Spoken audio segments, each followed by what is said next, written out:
to. I just walk in once you call me in. Now, when the graphics come up. Oh, yeah, coming then, yeah. State of the art purpose built the new home. This is Friday Night Fights on Australian Sports Leader Fox Sports after 15 years is still bringing you the best of Aussie boxing. A 5-fight card tonight, our main event at $10,000 winner takes all clash. Our semi-main promises to be one of the fights. A couple of real big deep breaths before you start. when the graphics are on, get your breathing right. Yeah. Mate, you'll kill it.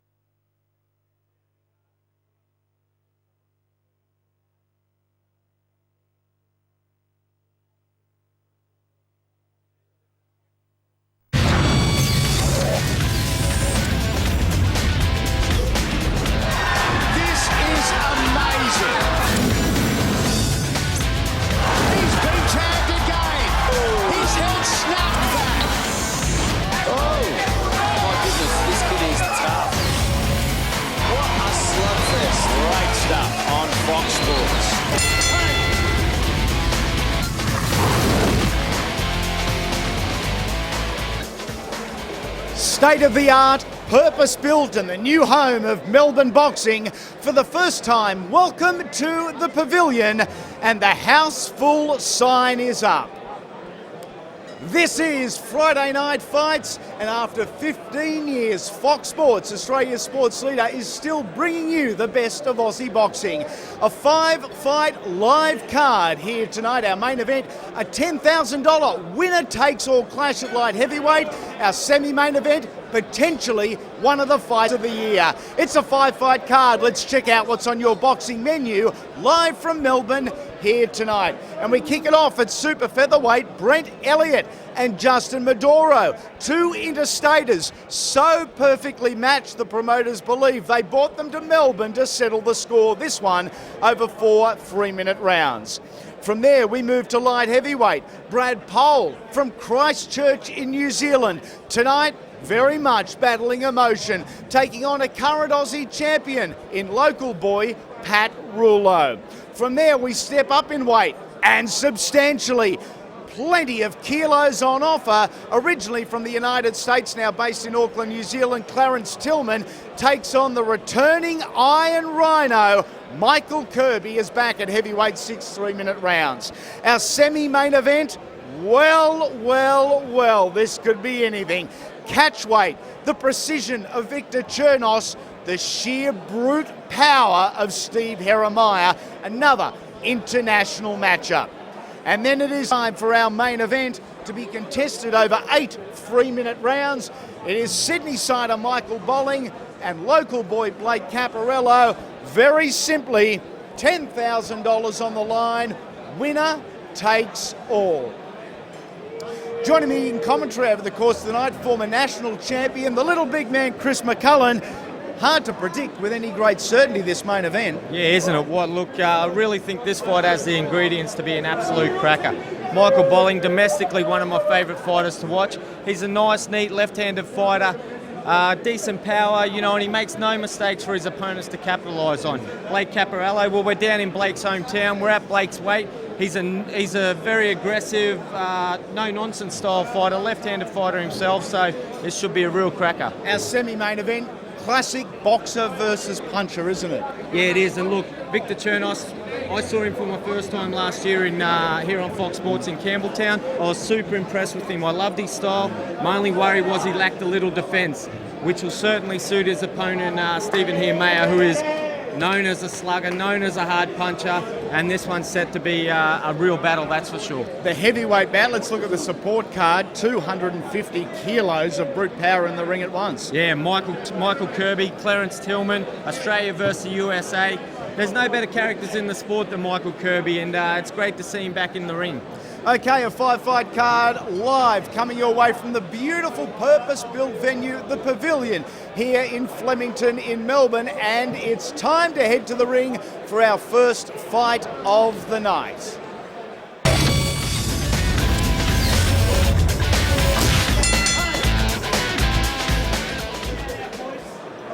Let's take a look at the tail of the tape and how the boys are going to line up. Brent Elliott and Justin Medoro, Brisbane and listen, in South Australia. Elliott has the experience. Maduro looking for his first pro victory. Only little men and only young men, 20 and 24 years apiece. 176 centimetres in height and reach. So the stats in favour of Maduro. For the first time tonight, let's head centre ring. It's a good evening to Mr. Howard Lee. Thank you, Andy Raymond. Good evening to you. Good evening to Fox Sports viewers right around Australia. You're at the Melbourne Pavilion. Brian Amatrita, Barry Michael Sports, Friday night fights. Ladies and gentlemen, would you welcome into the red corner from Murrayfield, Queensland, Brent Action Elliott.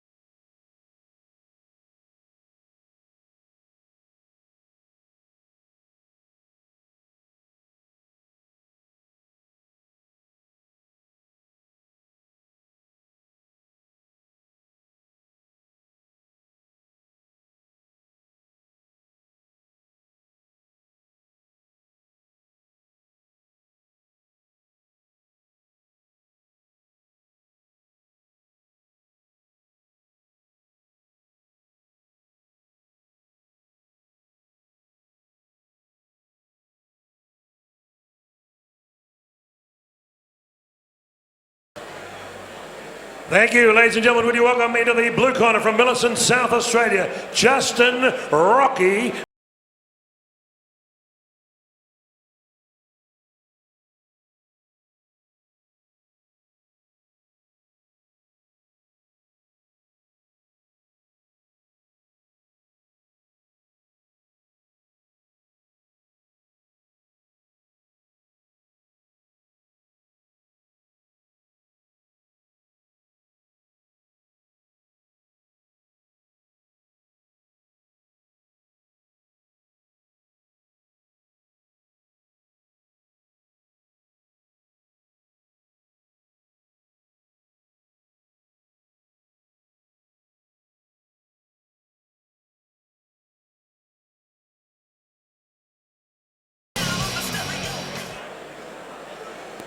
Okay, ladies and gentlemen, welcome to Centre Ring on Fox Sports. Brian Amatrita's 21st big promotion in conjunction with former IBF Super Featherweight Champion of the World, Barry Boy Michael. 4 rounds of Super Featherweight interstate boxing.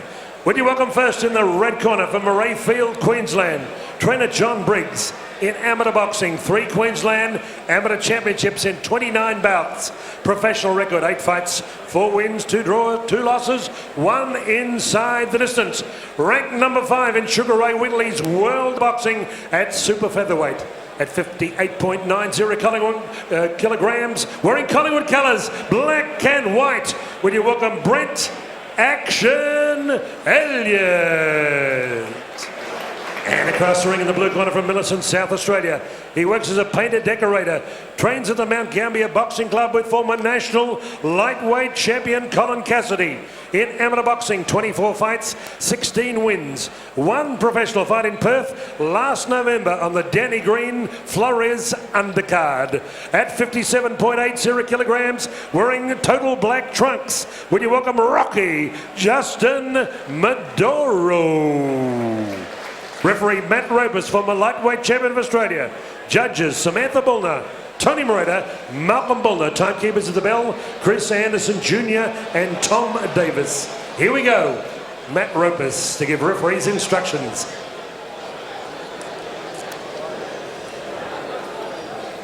A good clean fight. I want you to follow my instructions. Best of luck to both of you. Former national champion Matty Ropus, the third man inside the ring for our opener here live on Friday Night Fights. Whenever you're ready. Brent Elliott and Justin Medoro. Round 1. Maduro fighting out of the blue corner in the straight black trunks. It is Elliott, the Queenslander, in the black and white piping. Height and reach advantage, as we said in our opener. And it goes to the South Australian, Rocky Medoro. Sizable difference, isn't it, Chris McCull? Yeah, definitely so. He's a very, very tall super featherweight, Justin Maduro. Tony Moretta, Malcolm Bullner, Sam Bullner, our 3 ringside judges, if in fact we are required at the end of 12 minutes of super featherweight action. They're not big men, weighing in underneath that 58.97 kilo limit. 130 pound, if you like. A nice little shot on departure there from the shorter of the 2 fighters in Elliott. Yeah, he's not a bad little fighter, Brent Elliott. He's got a big heart. He turned professional nice and young, and he's got a good future on the Australian circuit. Wins over Jerry Spinidis, Kane Buckley, and a draw and a points loss to well-performed Corey McConnell, one of your fighters. Yeah, the baby Hulk. Credit to Brent Elliott. He gave Corey a real tough fight in the first one, albeit we took it on late notice, but no excuses. And, the next fight, Corey got on points, and that was a willing affair as well. And Brent Elliott didn't disgrace himself as he digs to nice the body. Body shots there from Brent Elliott. Action, Brent Elliott. You see his posture then. He had a perfect posture, good balance, and that allowed him to get those shots off. Trained by Johnny Briggs over there in Moray Field. Made the they breed him tough down. Up that way. Oh, don't they what? And look at this body action from Elliott. Almost exclusively. And if he can't find the side of the body, he's ramming it right in up under the sternum. It doesn't matter. He's doing a perfect job. This is with this tall opponent. He'll break this guy down, and by round 2 or 3, those hands will come down nice and low from Justin Maduro, and Brent Elliott will capitalise on that. Oh, it's coming down already. Big shot over the top from Brent Elliott with 45 seconds remaining in the round. How can Justin Maduro turn this around and stick on the outside and do just that? Use his height advantage, use his reach advantage, and limit the opportunities Brent Elliott can get on the inside. Nice left hook. Yeah, he took it well too, Maduro. And he's got some whiskers, hasn't he? He has, definitely. He's going to need them by the looks of it in this fight.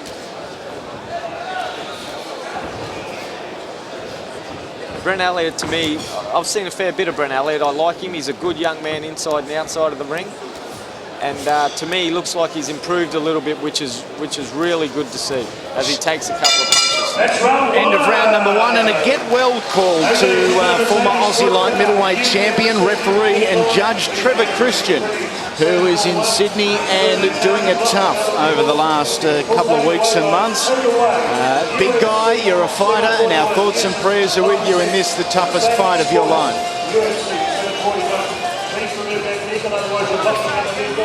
You got him in the end. You ran some punches, right? You're not giving too much time. Where's all your body? Where's all your body? Right? Yep. When you go out there, do that strong left. Looks like you got Neil. That long straight left hand, that right up, you can't lift the head up, right? But you got to do body punches, Justin. He took that very reasonably well, Let's take a look at some of the action from round number 1. I think, Brent Elliott, he worked a perfect game plan, and he's the shorter fighter up against the taller fighter, went to the body early, and that brings the hands down of Maduro, and Elliott's able to capitalise on that.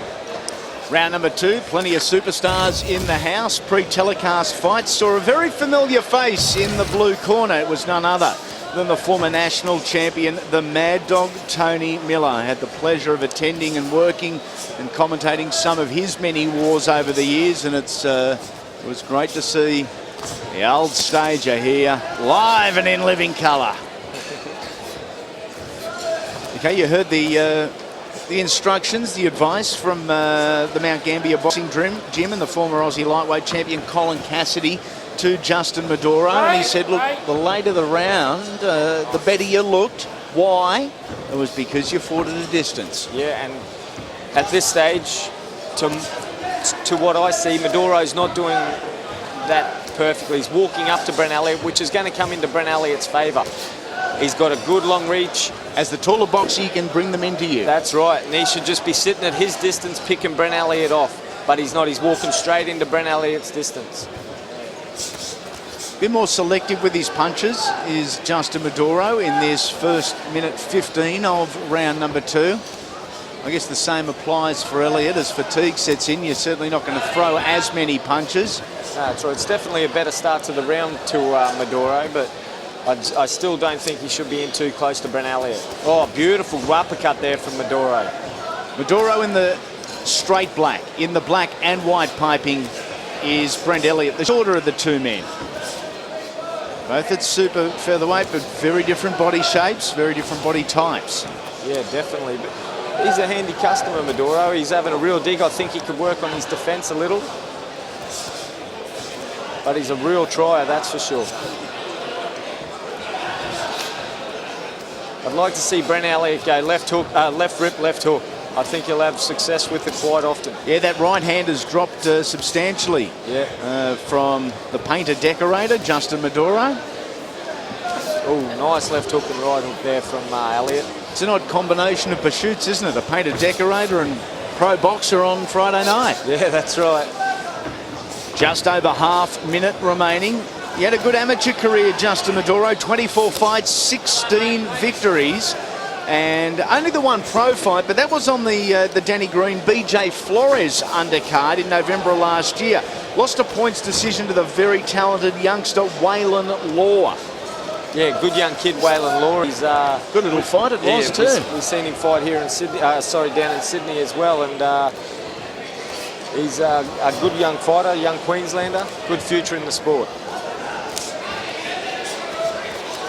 Nice left hook there from Maduro, and Brent Elliott just walks straight through and keeps on coming. Last couple of seconds, in fact, the bell sounds to end round number 2 at super featherweight. We are half fight distance if, in fact, we're going to the judges' scorecards. Some massive shows coming up on Friday Night Fights in the next few months. We will tell you about them a little bit later.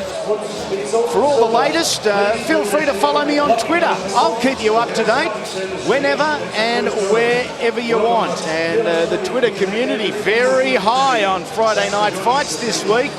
To Borgie and the crew, we know they're all watching and discussing who, what, when, where and why. Late Caparello, sponsored by Melbourne Supermarket, St James, On the front foot, let's get him. Seconds out. Round 3. Round number 3, a better round it was last up. I thought, Chris, for Justin Maduro, it looked as though the fight may have been finishing inside perhaps the opening 90 seconds. Yeah, I agree, Andy. Maduro really had a dig in that last round. He needed to, because Brent Elliott was all over him in the first round. But Johnny Briggs has asked Brent Elliott to get on the front foot a bit more and keep cutting down Maduro. 5'9.5" in the old language, or 176 centimetres. There's not too many super featherweights that can boast statistics like that, is there? No. Awkward customer as a result, pretty hard to match. Very, very tall super featherweight, that's for sure.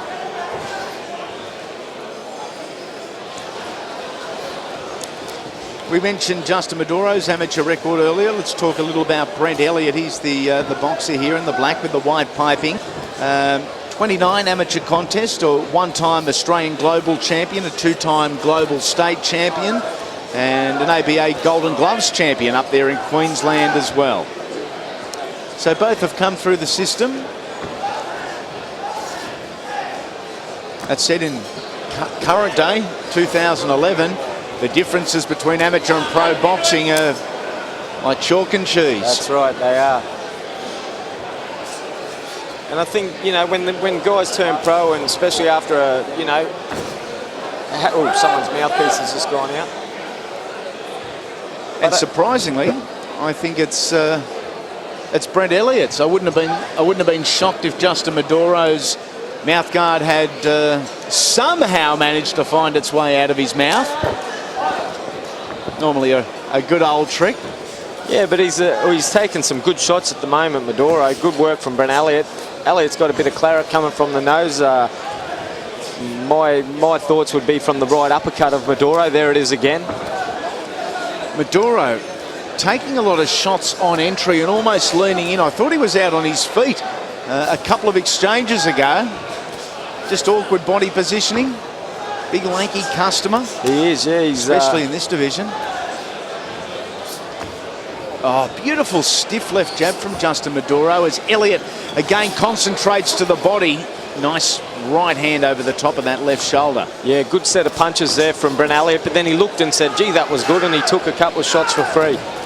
As he comes firing back again, Brent Elliott, as he eats a right uppercut from Maduro. Tell you what, with 30 seconds to go in round number 3, this is a good little Aussie stick to get the party started. A good even matchup.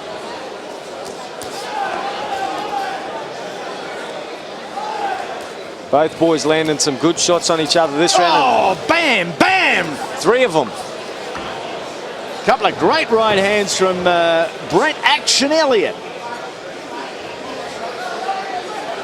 Trying to post a W for the Queenslanders tonight. We're used to getting them, Andy. We're used to getting them. We're not even going to go down that rugby league route at the moment. 5 years in a row, Andy. You guys are struggling. Oh, a low shot there at the end of the round. 3 down, 1 remaining. And while we do have a break, let's check out the super featherweight rankings as they stood as of February 2011 on a local basis. Here they are. The champion is, of course, Greg Eady, the Queenslander. There is some talent here. Will Tomlinson, Paul Fleming, the Baby Hulk, Corey McConnell, Matty Gartlett, an upcoming fight over there in WA. The young man we're seeing at the moment, Brent Elliott, and Lucas Reggett. The 1 fight, the 1 win, doing it from Queensland. Watching it, let's get on with it, right? Go to that, and don't stop, don't stop. They call him action Jackson, so they call you Rocky, now get on with it. Seconds out, 4th and final round. Here we go, the 4th and final round. How are you seeing the fight, Chris? Yeah, I think it's a really good even fight, but I've got Brent Elliott just up at the moment. And speaking of the champion in this weight division, the Butterfly Greg Eady, congratulations, just had another baby boy. Also Lance Costello, him and his wife, baby twins, young Quade and young Savannah. Congratulations to all you guys out there via TV. Oh, nice jab from Maduro. Both guys centering, having just a genuine crack. Just saw Barry Michael, Brian Armatruda, our 2 promoters here tonight, Brian's venue, and both of them have worked feverishly over the last 6 weeks in particular to make tonight the success it is. Great corporate support, great general public support, and both guys are still wandering around with a frown on the face. They want to make it better. They're not happy with a full house. They're not happy that everyone's enjoying. They're trying to improve the night. So the 2 guys, sit back, relax, and enjoy your show, because it is a beauty. Well, if we keep seeing even fights like this throughout the night, everyone should go home pretty happy. This is a real good fight. In the corner, when we saw Maduro go back, he's that relaxed. He had a little smirk to the camera, let everyone know he's okay. He's landed some real good shots here on Brent Elliott, who keeps charging forward with success of his own shots.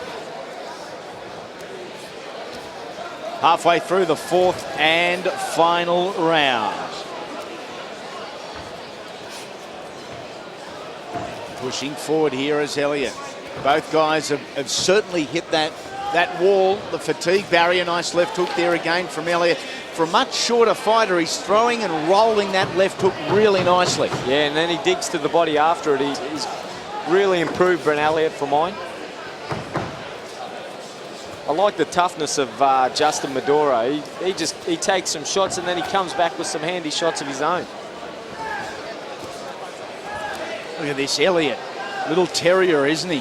Just keeps on coming. I love what Colin Cassidy said in the corner at the end of the bell. They call him action. We call you Rocky for a reason. Get out there. What about the right hand there? It was only a short one from Justin Maduro, but there was quite a bit on it. They're the ones that hurt, Andy.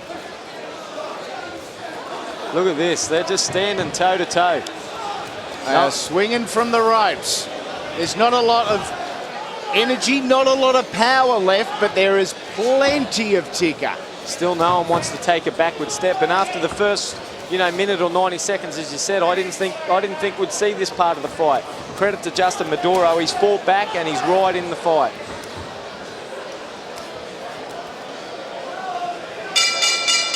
Yeah, well done, boys, well done. Yeah, good fight. We don't have the bright lights, the $1 million paydays and the venues and the hype that they do in the US that produces so many great fights.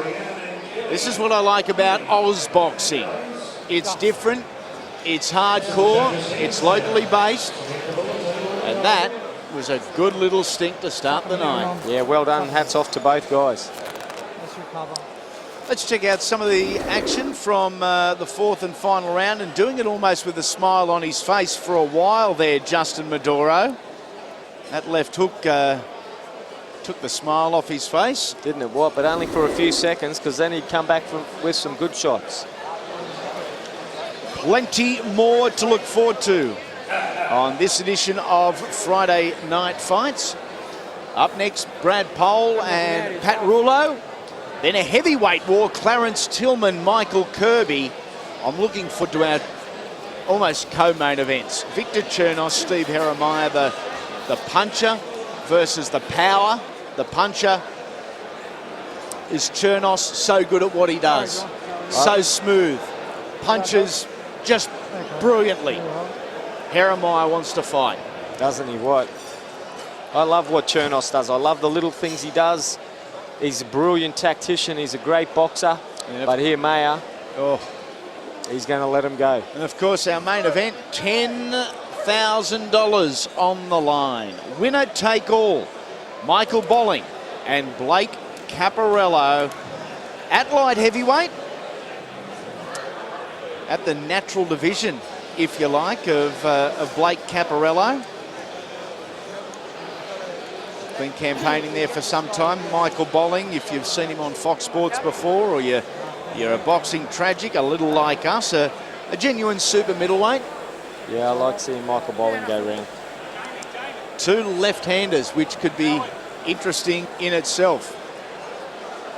Okay, let's make it official, Howard Lee. Thank you, Andy Raymond. Welcome back to centre ring. Both boxers come to centre ring for the official decision. It's another close one. Ladies and gentlemen, the judge, Samantha Bullner, had it 39, Elliott red, 38, blue, Medoro. Judge Tony Moretta had it blue corner, 39, Maduro, and Elliott 37. Final card, it's in the hands of Malcolm Bullner. He had it 38-38. It's a draw. We didn't win, we didn't lose. A draw to get us started here on Friday Night Fights. I think Brett Elliott can probably feel a little hard done by. Nonetheless, a great fight. And the possibility these two down the road might do it one more time. Friday Night Fights is back on Friday the 25th of March, again Fox Sports 1, and kicking off 8 p.m. Eastern. Ryan Waters and former world champion Gary Sinclair in New South Wales welterweight title is on the line. Hussein El Husseini and Anthony Brownlee. The heavyweights are there as well, along with an all-star cast. We hope you can join us. That is in a couple of weeks' time on March 25.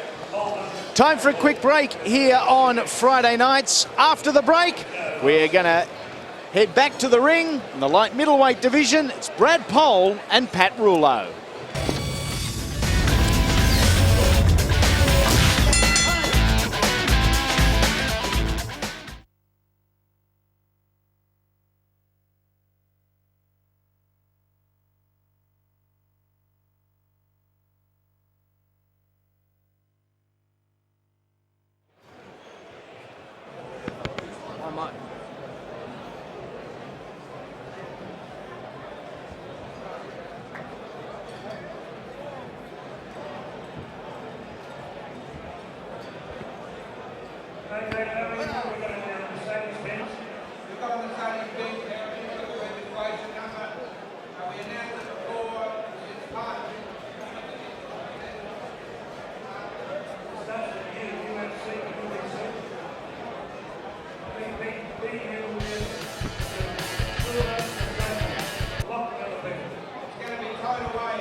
you what we are going to do.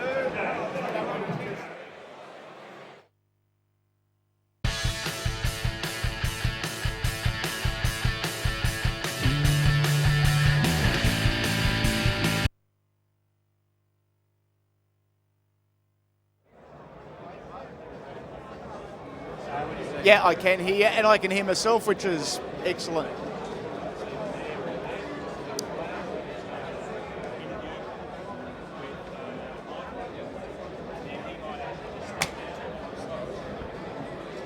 Okay. Will you just jump out half a step, and as I introduce you, just come into me. We're trying to make you look good. No.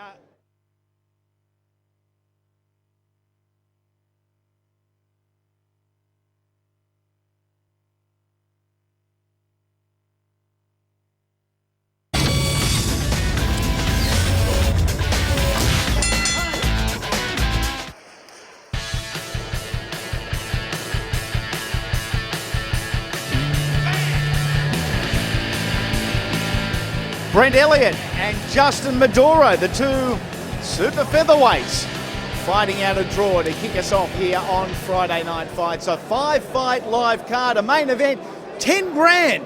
Winner takes all. Let's speak to the participants. Sydney side of Michael Bolling. 10 grand's a nice night at the office. It would be a nice purse to get, mate. Just got to win the fight first of all, but we're definitely confident and looking forward to it. How's the preparation been? Good. I've been fortunate enough to have Jamie Pittman to help me out with Southpaw Bone and all the boys up at the Grange and down at toe-to-toe with Dave Burchell. But I've been quite lucky actually. I feel good. Height and reach advantage, both going to Blake Caparello. Get in on the inside, use your power. I will be, mate. I'll be getting into that midsection if I can, and everything's looking good. I'm not worried about height or reach or whatever. I'm just going to do what I got to do. All the very, very best. Michael Bolling headlining tonight's show. Let's take a look at our main event and what's happening with it. Michael Bolling, just the one loss. That was in a world title matchup over in South Africa. And Blake Caparello, the Melbourne boy, undefeated.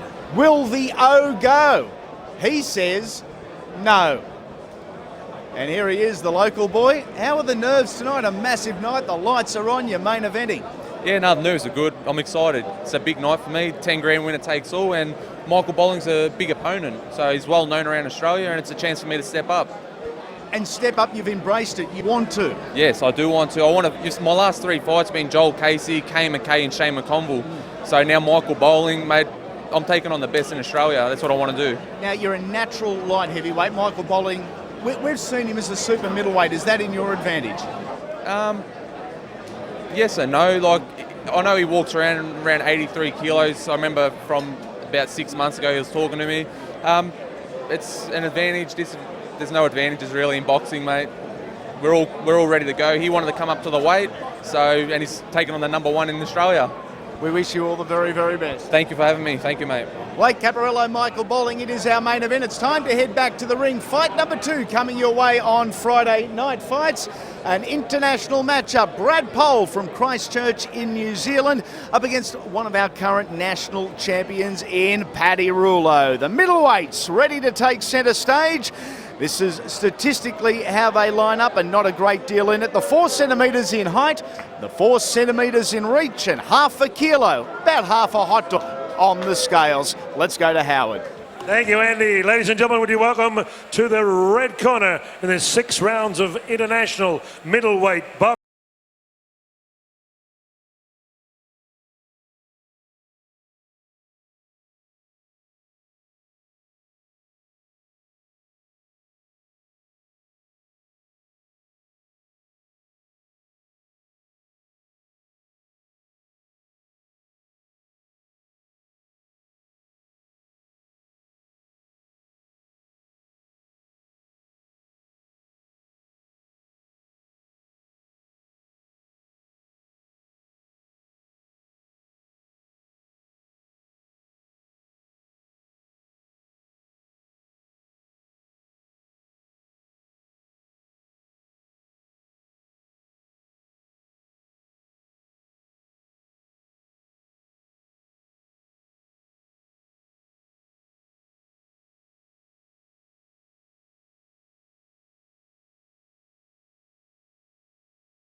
Welcome, ladies and gentlemen, the blue corner. He's a hometown boy from Essendon, Victoria. Big Pat Rulo.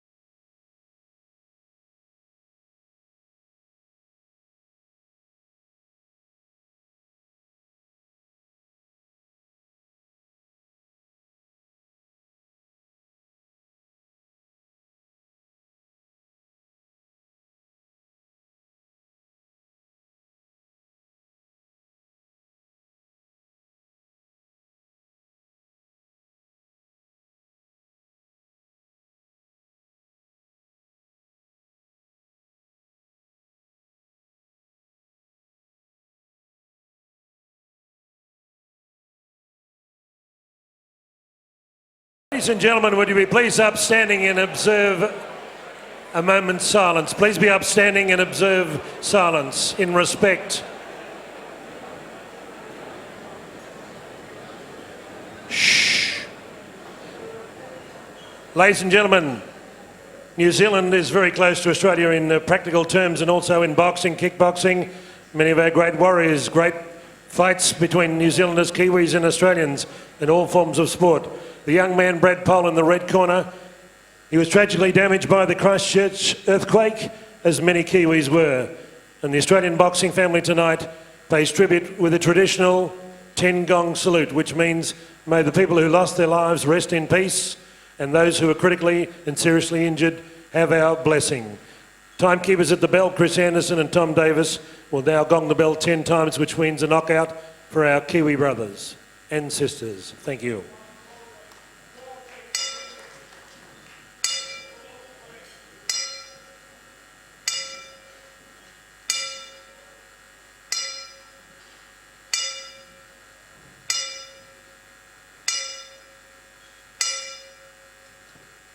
Thank you, ladies and gentlemen.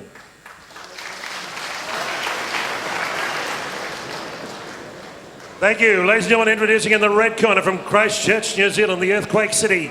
Ladies and gentlemen, a professional record of 4 fights, 2 wins, 2 losses, 1 inside the distance. Don't be fooled by those losses he's fought. He's lost to 2 great Aussie fighters, Les Piper and Olympian Jared Fletcher. Tipping the scales at 70 kilograms even. Ladies and gentlemen, blue trunks, would you welcome with Team Thompson in the corner, Brad Pole, New Zealand. And across the ring on my left, occupying the blue corner with Ray Giles, legendary coach in the corner, and Lim Checker, the reigning Victorian and Australian super welterweight champion. Not putting those titles on the line tonight. Ladies and gentlemen, at 70.50 kilograms, a professional record of 14 fights, 11 wins, 1 draw, 2 losses. Ladies and gentlemen, wearing black trunks with white, with Tasman his sponsor on the front. Would you welcome Victoria's Big Pat Rulo. Referee Malcolm Buller, judges Tony Moretta, Matt Ropers and Anthony Hibbs. 6 rounds of international boxing. Here we go. Gentlemen, welcome to centering. Good clean fight. Obey my instructions all the time.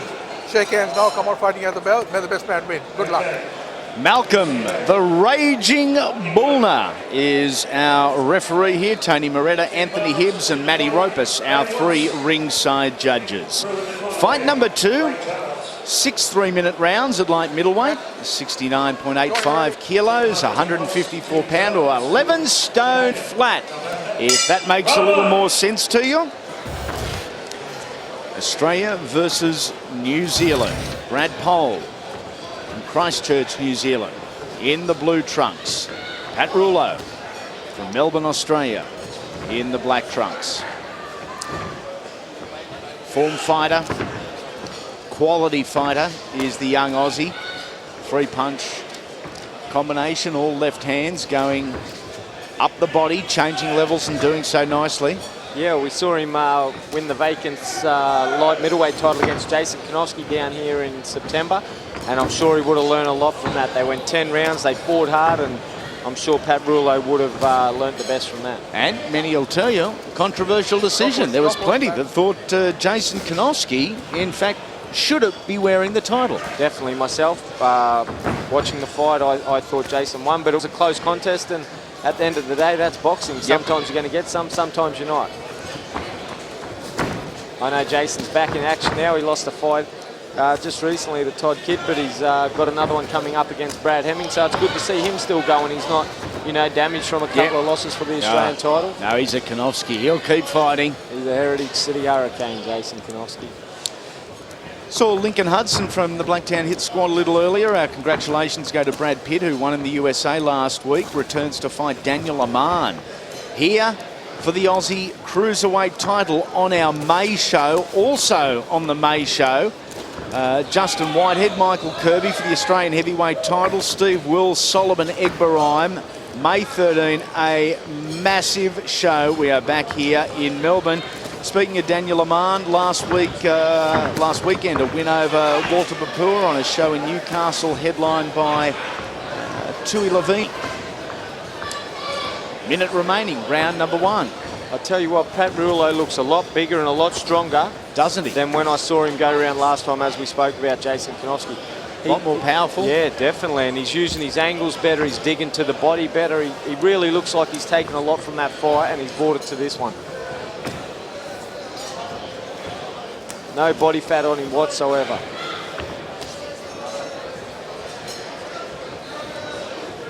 Brad Pole sucking the big ones in pretty early here in round 1. He certainly is. It's been a difficult round around, very much forward on the back foot. Needs to keep it nice and high here, because when Rulo punches, he does so with bad intention. Good jab there from Rulo. I think Rulo gets in and he goes left rip, left hook. He got those shots off earlier, and I think he'll be very successful again as Brad Pole lands a left hook of his own. Final couple of seconds of the opening round. And it was very much a Pat Rulo round. Now, we mentioned Rulo and Jason Konofsky did battle late in the year, and it was at Flemington for the Australian junior welterweight title. That's right, light middleweight, Andy. You see, you can even see the body shape there on Pat Rulo. He looks a lot bigger tonight than he did back then. Very entertaining fight, this one, and could have went either way. Nice right hand there from Rulo. On this night here, Jason used a lot of angles with Pat Rulo, and early on here I saw Pat Rulo using those angles on Brad Pole, and that's, you know, that's becoming a better fighter. You learn from everyone, you know, and it doesn't matter who it is. You listen, you watch, you learn, and you can see Pat Rulo's really used that to his ability. Ray Giles, the trainer from the St Kilda PCYC, casting his experienced eye over the shoulder there of Paddy Rulo in his 15th pro fight, looking to make it 12 wins, just the one stoppage on the resume of Pat Rulo. One draw as well, so not a power puncher. Keep walking, keep walking. Beautiful right hook to the body there from Pat Rulo.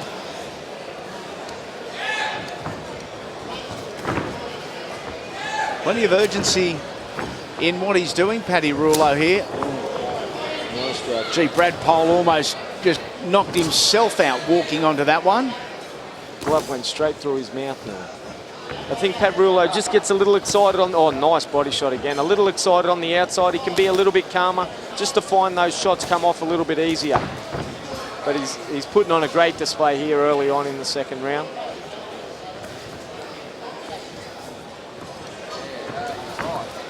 Brad Pole, I'd say corner teams told him to keep his hands up this round. They're a little bit higher. Emergency, it's for Pat Rulo versus Brad Pole. Try and get Brad Pole out of there. Pat Rulo's on fire. Yes, the alarms are going off here at the Pavilion. You might want to call them teething problems. Someone's got to let the boys know in the ring they haven't been hit with the big right hand. They're not hurt. The bells aren't ringing in the ears. It's in the building. I'm looking for Tarek Solak. He might be around here somewhere. He hasn't been playing with matches underneath the fire alarm somewhere. I'm finding Brian Amatruda or Barry Michael. They got to be the safest two in the house. That was a first for everything. A good thing the boys didn't show any worry in the ring. They didn't even blink. They just kept fighting. Isn't it amazing, the focus? They just completely ignored it. They would have heard it, but they completely ignored it. 60 seconds remaining, round number 2. This is a 6-round journey. I don't think we'll see 6. We might see 3 maybe. Yeah, that said, Paddy Rullo, just the one stoppage victory in 11 victories. Yeah, I think we'll see number 2 tonight. He looks switched on, he looks big, he looks strong, and Brad Pole, although he's got a big heart, I just think that, you know, he's nearly out of steam already. Okay, Brad's 2 losses on his record. One was to Jared Fletcher, 2006 Commonwealth Games gold medalist and former PABA middleweight champion. The other one was a 3-round KO loss to Les Diamond Piper, the former Australian super middleweight champion. That was back in September of last year. Of course, we saw Les Piper and Josh Clenshaw headline our February show earlier this year, and Les continued on his winning ways. Yeah, no shame in losing to those guys. Fletcher's very active at the moment. He's just got a win over Aslan Gabai, a win over Kashif Mumtaz. Now he's got a fight coming up with in WA, Robbie Bryan for the PABA middleweight title once again. So he's very active out there. No shame in losing to him, that's for sure.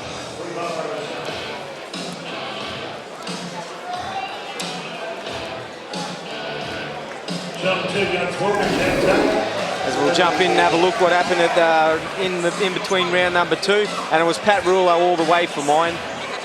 He got behind the jab, he dug to the body, as you see there. He did a right hook just before that one, and he had full control over what was going on in round number 2.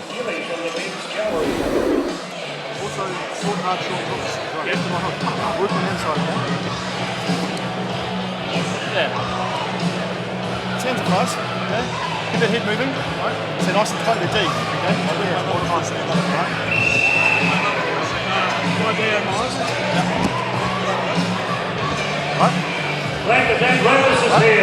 And we continue on between that man, Pat Rullo, and Brad Pole. An international matchup. Australia versus New Zealand. So far, the Aussie flag flying high because it has been, for mine anyway, all Pat Rullo. Yeah, it's clear winning each round to Pat Rullo so far. Brad Pole's come out and he thought, I'm going to have a dig this round. I'm going to give it everything I got. Credit to him. He's got that fighting Kiwi spirit in him that, you know, all of them have over in Christchurch and New Zealand at the moment in this bad time. I saw the Crusaders and the Waratahs over there a little earlier on Fox Sports. Of course, you can catch everything on Fox Sports, but the emotion amongst the players, officials, and the crowd there at the over in New Zealand, absolutely astonishing. And our thoughts and our prayers have been and do remain with our Kiwi friends who've been to hell and back over the last fortnight. Isn't Mother Nature just the cruelest thing going around? We've got the Christchurch earthquake, the floods in Queensland, the hurricane, the cyclone up in Queensland. It's just been never ending. The floods down here in Victoria, bushfires in WA. Halfway through round number 3, a 6-rounder. Both been weighing in under the 70 kilos. And a little bit more success here and a few points for the tough Kiwi. Yeah, he's still getting beat, but he's just come out this round and there's been a different person from round number 1 and 2 to what we're seeing here. Albeit he's still taking some punishment, but he's having a real dig. Good body shot there from Brad Pole. The Kiwi, he comes firing on. It's almost as if he's figured out, okay, things are not going to plan here and this is going to end quickly. So I'm going to go out and I'm going to start throwing him, and we'll see what happens. Definitely. Look at him. He's got a different look in his face and all. I dead set thought he was shot. I thought we wouldn't see the end of this round. At this stage, he's nearly even winning this round. It's still there to be won this round. 45 seconds remaining. Pole in the blue trunks. Rullo in the straight black. Trying to sneak over the top there of that left shoulder was Pat Rullo. Was taken predominantly on the shoulder by Rule. If I was Rulo, I'd be digging back down to the body like he did in round 2. Try and break Pole down a bit. He looks a little soft around the midsection, and I'd be digging down there, and those hands will keep coming down for him to counteract. Now, is that a cut eye on Brad Pole? a little bit of claret from his nose that Paddy Rullo's. I think you're right, Eddie. I think there's a little nick up there. It's just above or just in the eyebrow and in a pretty average position, it's got to be said. There's not much blood coming out of it, but he's not in the best spot, that's for sure. Good round, that one. Probably just send it just to Pat Rullo again.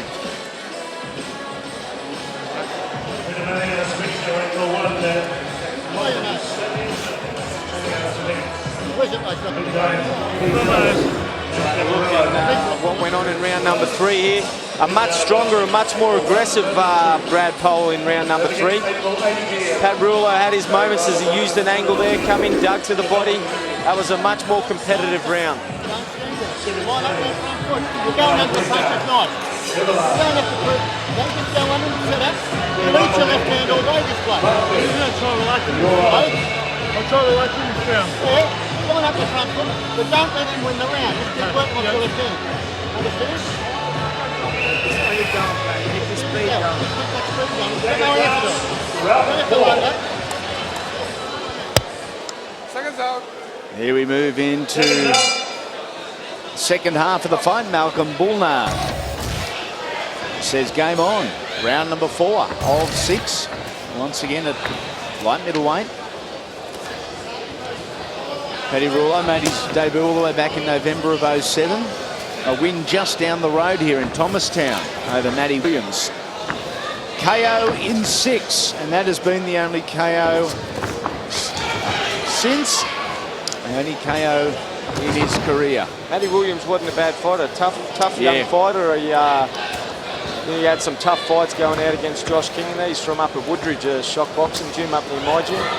There's a good little fighter, Matty Williams. So that was a pretty good win for Pat Rullo.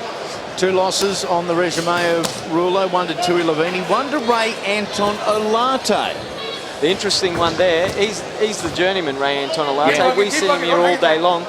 The fighter coming up later, Viktor Chernous, his only loss is to Ray Anton Olarte. Amazing. We saw him get a good win recently on Fox Sports up at Southport as well against Casey Hannon. Yes, at the end of 2010.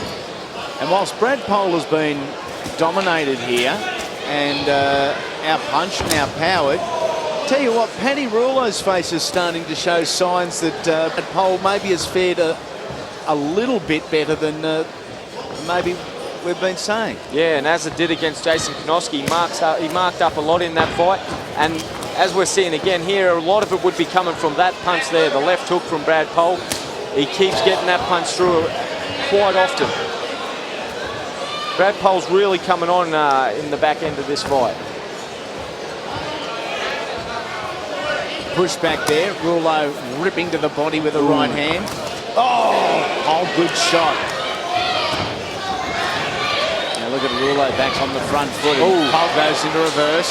I thought he sensed that he heard Brad Pole to the body there, and he jumped on it, Pat Rullo. A minute remaining, round number 4. The mouth guard almost out of Pole. Gets attacked to the body again, and changing levels nicely was the current Aussie champ.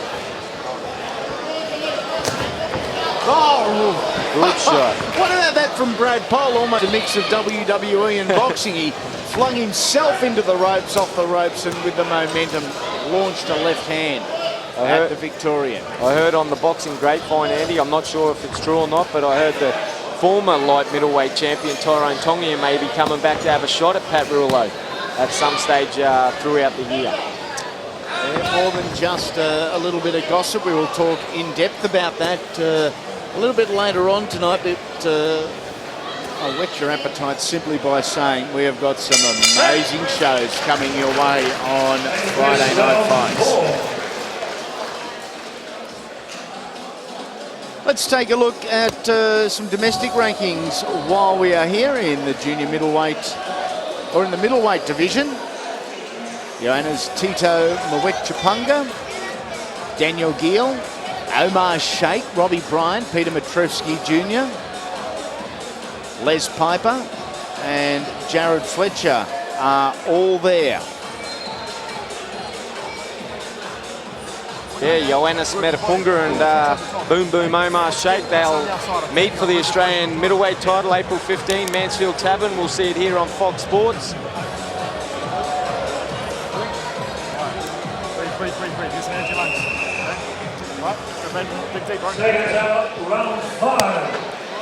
Seconds out. We certainly will. If you haven't caught up on the news, our April show, April 15, an Aussie television first with 3 national titles to be contested on the one show. The Aussie lightweight title, Brett W. Smith and Mick Shaw. The Aussie junior welterweight title, Josh King and Jason Crow. And the Aussie middleweight title, Omar Sheikh and Johannes Tito Mwechupunga. 3 Aussie titles in one night of boxing. Yeah, an absolute cracker night set up by Angelo DiCarlo and Brian Kerwin. You also see Trent Broadhurst. Yep. Aaron Russell, the Junkyard Dog.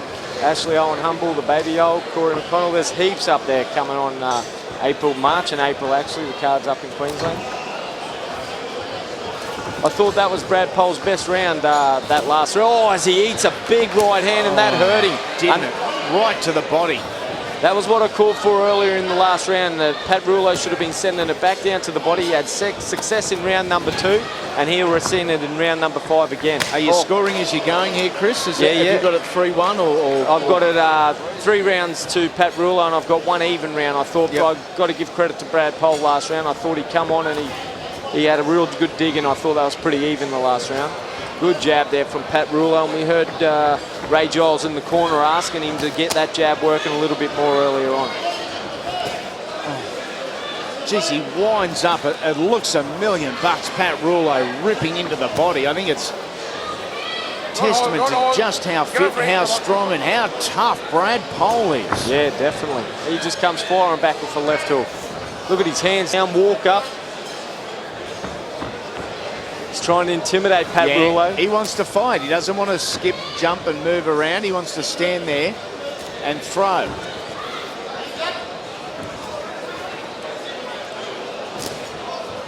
Both fire simultaneously there. Pushes him off. The poleaxe, Brad Pohl, just comes firing onto Pat Rullo. I think the poleaxe, in fact, fancies his chances in the closing couple of rounds. I think he figures he's got momentum with him. Definitely. The start of that round, he looked in trouble again with those body shots from Rullo. Oh, as he eats a good right hand. But this end, going on to the end of the round, he's come firing back again. This is what happened in round number 4. There's a red river from the nose of Paddy Rullo. It is leaking. Watch out for your dinner ringside. I'll tell you, the poleaxe, he looks like a jeffer at the moment as well. I'm that hungry, I'll eat that. He does look. Leave us balding blokes alone. Sorry, Andy, but talking of balding, Andy, I have got one of the best things. I'm going through the paper up in Queensland. Yeah. I'll come back to this. It's a good story. 5, tumble. Come on. Brent Pohl, Pat Rullo.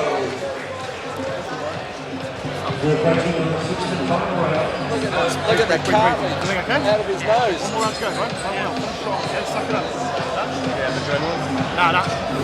Round number 5. Beautiful body shots from Pat Rullo early on in this round. This is early in the round, and he had Brad Pohl in a little bit of trouble, but it spurred Brad Pohl on. You'll see later in the round, Brad Pohl comes firing back. There it is with the left hook. Issues in the Pat Rullo corner. Dr. Peter Lewis was just in taking a look. There's a hole in the nose, basically. There's a hole in the nose, that's why so much blood. Last time we saw that with Dominic Bay versus Oscar Ciali, that was a bloodbath. And this is it, the 6th and final round at light middleweight. Brad Pohl and Pat Rullo. Brad Pohl in the blue trunks, Pat Rullo in the black. Credit to Brad Pohl, because I honestly didn't think he was going to be here at this stage of the fight. I got Pat Rullo in front, but Brad Pohl is just, credit to him, hats off to him. He's just been there the whole fight trying, and he come back in round 4 and 5, and I'm sure we'll see the same enthusiasm in round number 6. Now, Andy, up in Queensland, I'm going through the paper up there, and I flick over and I'm like, what is Andy Raymond doing in the Courier Mail up here? Yeah, this is a carve-up. I didn't realise it was Piggy Riddell, Mark Piggy Riddell. Dead set, the most identical pair I've ever seen. And you wouldn't have wanted to take Piggy Riddell home to your house because Mrs. Raymond would have been throwing glasses at Mr. Raymond thinking something went on a few years ago. Sadly, the Raymond Riddell look-alike thing has been going on for too many years. He's come back from England with a haircut like mine, so it'll probably continue on. Well, you come back from Thailand with a haircut like his, I reckon he thinks. Back to the real action. Brad Pole looks for a rest on the ropes. Oh, a little low there from Pat Rullo. Interesting there, Pat Rullo just didn't move, did not budge, did not engage, did not follow, just stood there. So Brad Pole back against the ropes and had to move his way back out into it. Nice and leisurely, yeah. But I think Pat Rullo's, he's just ahead in this fight, no doubt. And I just maybe thought, no need for me to chase after him, as we see the same thing happen again there. Trying to get over the top of that left shoulder. He's used it well defensively, has Brad Pole. Yes. Although getting beaten, he's used that left shoulder probably more than his forearms and more than any evasive tactics. That's just experienced. There's some nice colour coming out of Pat Rullo's nose now. It's red, very. Look at Brad Pole. Brad just Pole walking him down. Doesn't want to slip a punch, doesn't want to try and slip a punch, doesn't want to move the feet, just wants to walk through and keep launching. 30 seconds remaining in the fight. He's going to headbutt the punches and just keep on trotting after Pat Rullo. Pat Rullo knows he's ahead and he's working on the back foot, probably protecting his nose a little bit. Oh, beautiful left hook there from the pole axe.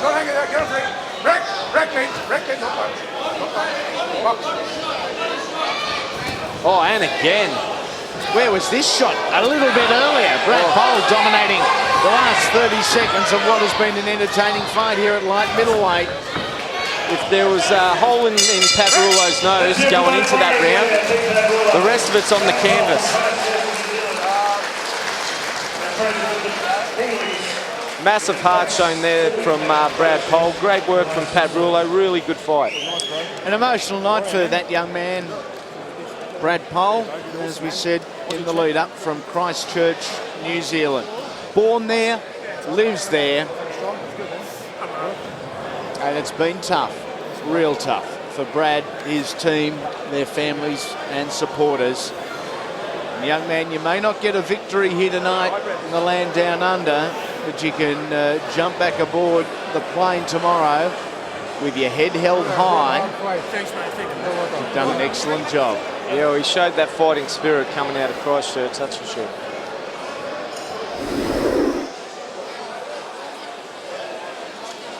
A little bit of what we saw, and those left hooks at the end of the fight, they were something much special from Brad Pole. There was the first one. Good jab. Then straight with it again. Got a bit of bit of Pat Rullo's nose on the end of it, I think. Good performance there from Pat Rullo. Yeah, we spoke about Pat Rullo and suggestions of what might be in his future. I can tell you June 3rd, our show in the middle of Rugby League's interstate showpiece, the State of Origin, is a State of Origin based night in the ring in Brisbane. It's New South Wales versus Queensland on the undercard, but our main event for the Aussie Junior Middleweight title, the man we've just seen, Pat Rullo, and Tyrone Tongia. That's June 3rd. Let's make this one official. Let's head to Howard. Thank you, Andy. Okay, both fighters come to centre ring for a decision. Judges Tony Moreno, Anthony Hibbs and Matt Ropus all had the same opinion. Judge Tony Moreno had it 59-55. Anthony Hibbs and Matt Ropus both had the same score totals, 60-54. Unanimous points winner, blue corner, Big Pat Rullo. Unanimous decision for Pat Rullo. A good victory nonetheless, a good performance from Brad Pole. This is what is still to come on Friday Night Fights. Next up, we are headed into the heavyweight division. The Iron Rhino returns. In fact, there's going to be over 250 combined kilos in the ring when Clarence, Tillman and Michael Kirby meet. Our semi-main event is Viktor, Chernous and Steve Heremaia. And our main event, $10,000 winner-take-all. Michael Bolling and Blake Caparello will be back shortly on Friday Night Fights.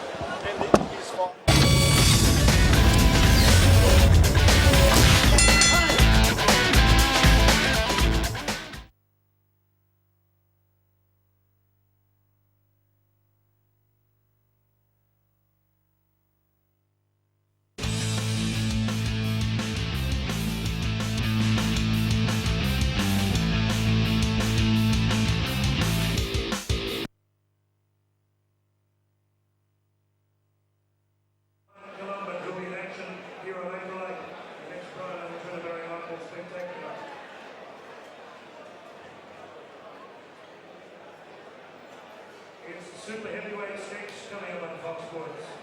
The big boys of boxing.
Welcome back to Friday Night Fights, live from the purpose-built and sold-out Pavilion here in Melbourne, Victoria.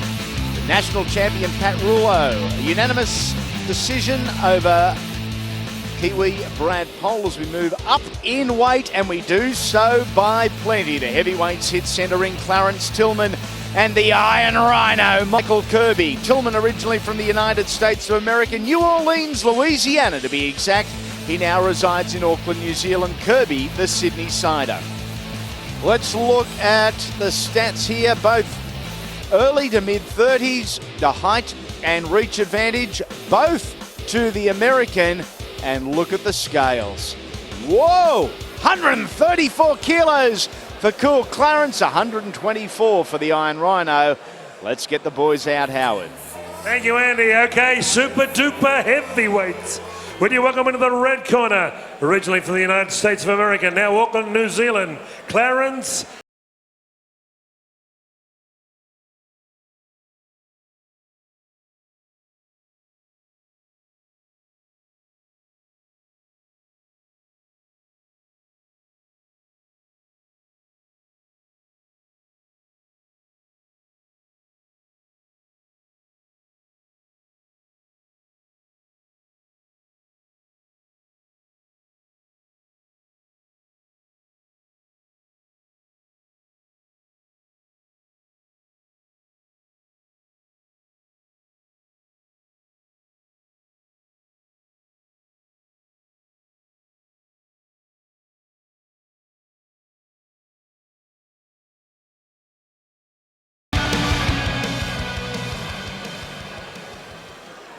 Okay, ladies and gentlemen, would you welcome into the blue corner? He's a true blue Aussie from Concord, Sydney, the Iron Rhino, Michael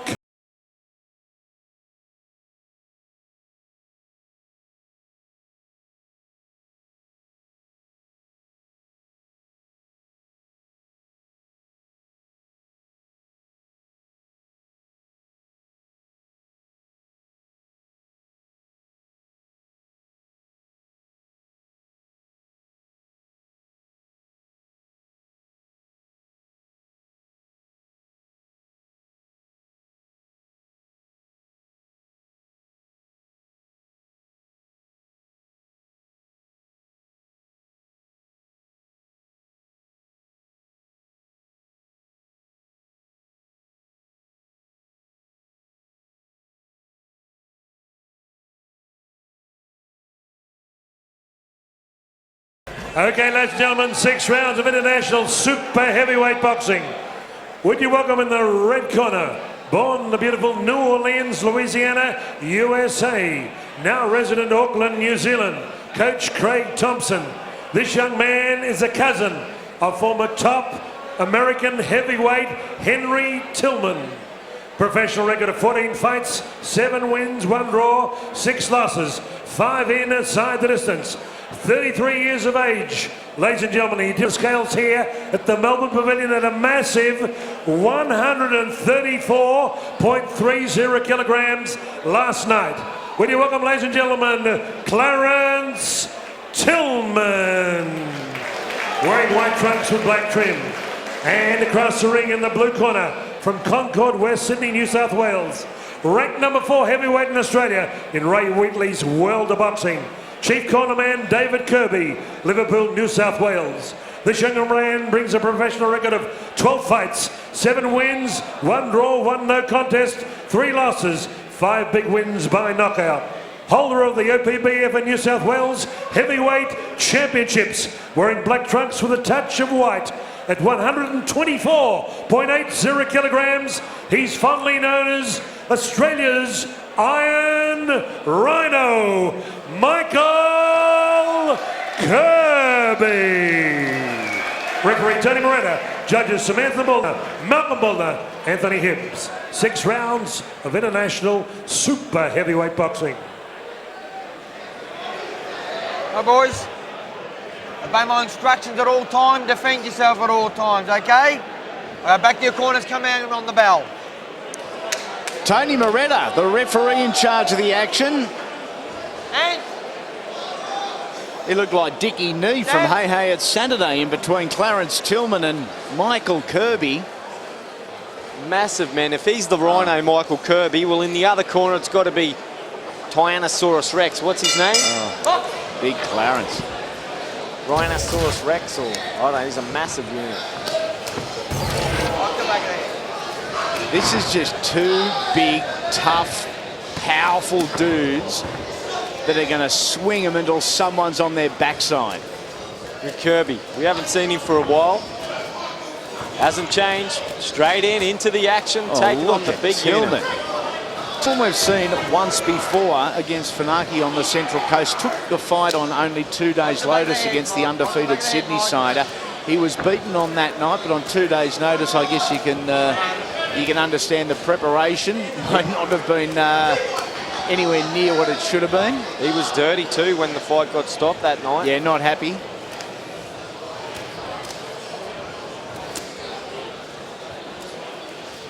Good Western Suburbs boy is Michael Kirby. Sydney's Western Suburbs, a mad Parramatta Eels fan, and I know there's plenty of Eels watching tonight. Players and staff. Craig Catterick and the crew out there in Western Sydney. Hope you're enjoying Friday night fights. How the boys been going in the trials then. Yeah, look out, me and the Iron Rhino, we're Parramatta Eels tragics. And what you're what you're seeing here is what you're going to see for most of the fight, if it lasts the distance or however long it goes. These two are going to stand there. No need to have a ring this size. Won't be much moving around, let me tell you that much.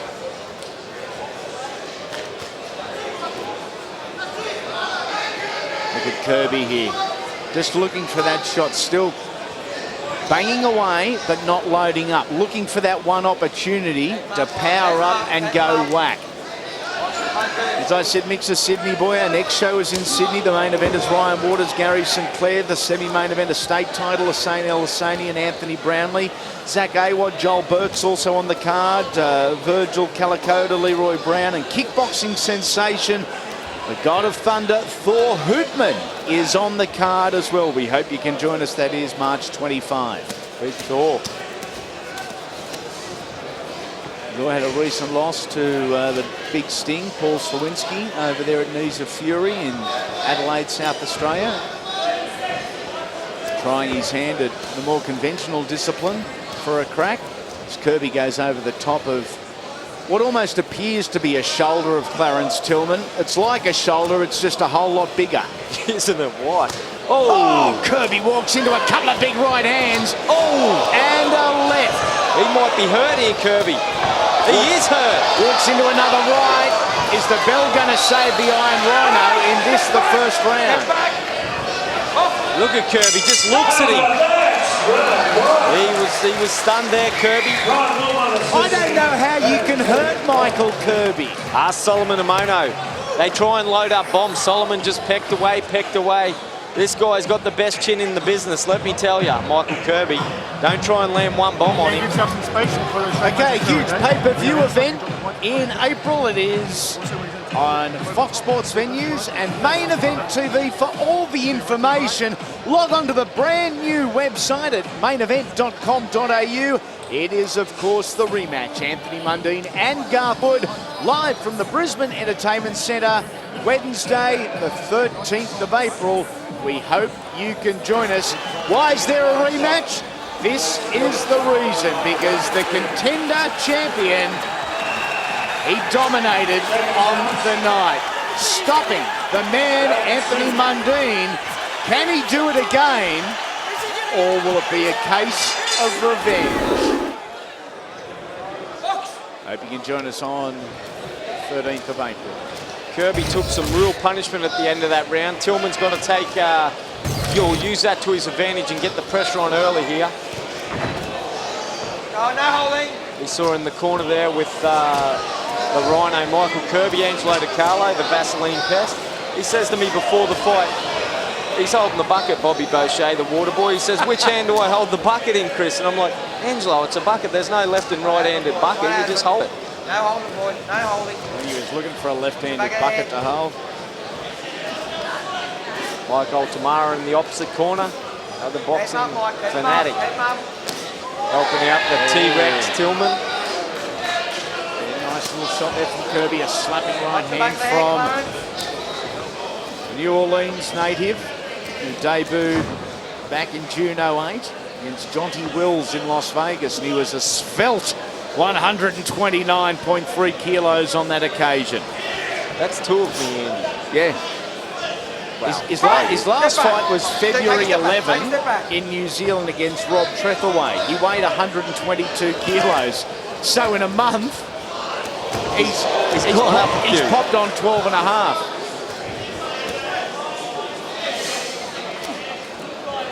Christmas, you must have had a healthy Christmas, Andy. That's what it'd have to be. 3 kilos a month, that's good going in anyone's language, isn't it? Oh, Kirby with the right hand there. But the power shots and more shots are going in favour of Tillman.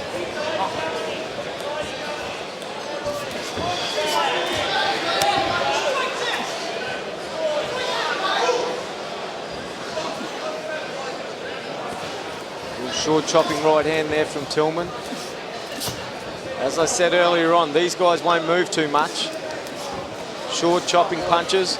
Kirby should try the body a little bit. He doesn't look too fit around the body, big Tillman.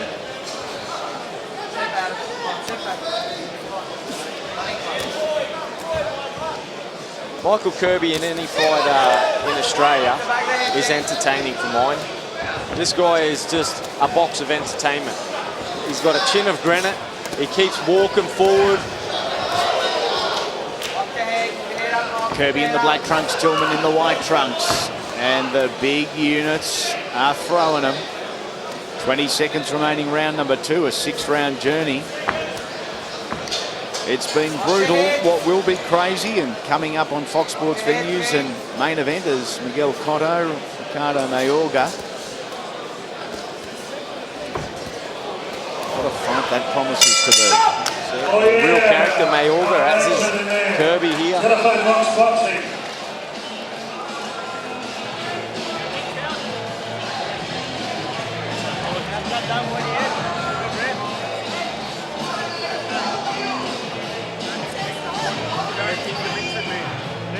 Let's get our win first. Stuck it in, there you go. Have a look what went on in round number 2 here. Tillman had control at the end of the first, and he had to come out and take control in the second, but Kirby wasn't going to let it go that easy. Keeps trotting forward. Tillman having success with the left hook. Good left rip there from Kirby. The short punches of what both boys are thinking are working. If I was them, I'd be digging to the body this round. Thank you, second sentence, round Thank you, 3. corner. Thank you, Rick Corner. We saw Pat Rullo earlier on. He was a real body snatcher. These two are headhunters. Definitely. Subtle. Kirby's come out in not a very good mood. And there's not many things in life that would be any worse than Michael Kirby walking at you and not being in a great mood. Definitely. You just saw Kirby have success there at a bit more of a distance. Yep. Here, you're not going to hurt the T-Rex from here. Get back out a little bit, give himself some room, although he's got to be careful himself because Tillman's got, you know, obviously decent power. Break, step back. Step back. Feel free to change areas of the ring there, boys. Nice body shot. Two big units are both active members of the Facebook community, and we're both very confident coming into tonight. The last thing on their mind would be socialising with the masses at the moment, I would assume. Definitely, they're both looking confident. No one wants to take a backward step. Defence isn't really a factor in this part of the fight. Oh, that's better from Kirby. Tillman just eats it up and comes back.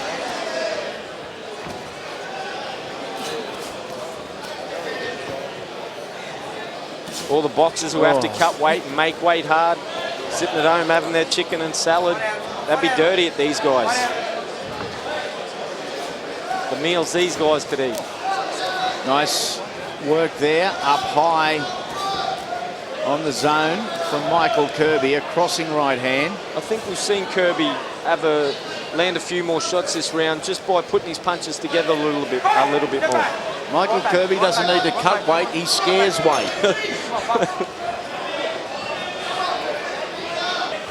It leaves voluntarily when he's not in a good mood.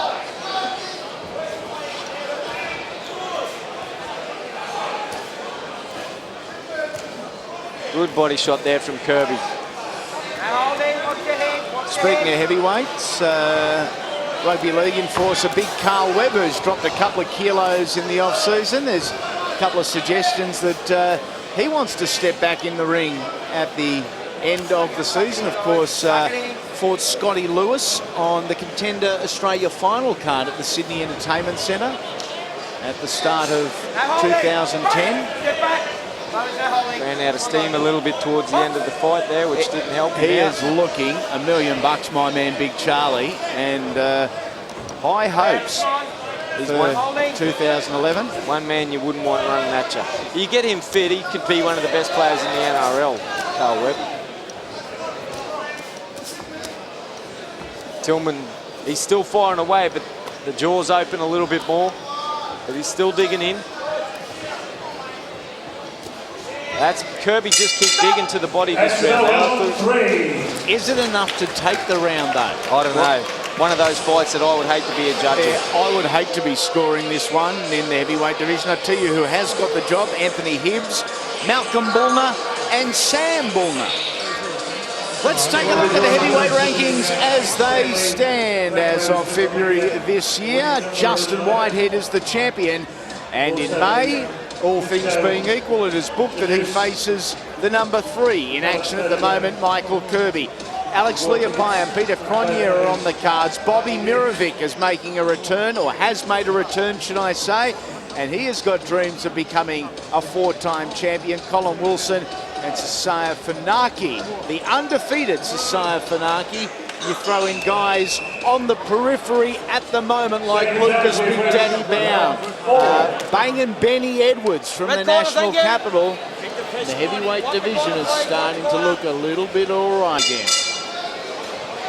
Domestically, if you can get all these guys together, like we're going to see Michael Kirby, Justin Whitehead, there's some excellent fights out there for Australian fight fans. Kirby come out, use the jab, yeah. And I think if he just stayed off a little bit, he could have a lot more success with that. He's a genuine fighter and a genuine tough nut, but gee, he can box as well, Michael Kirby. Definitely.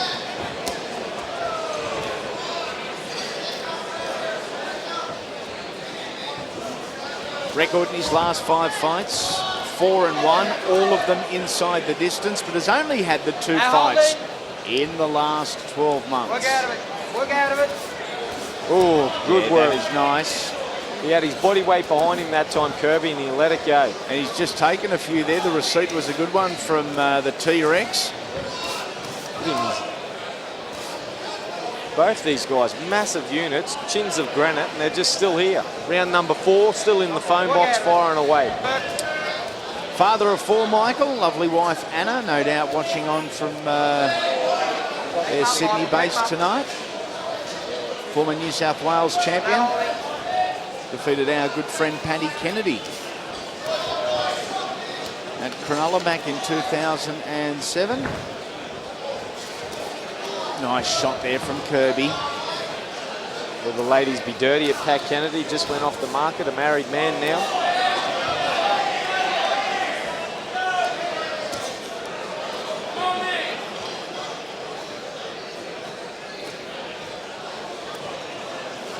Just over a minute remaining, round number 4. Oh, short chopping right hand from Kirby and a left hook to follow.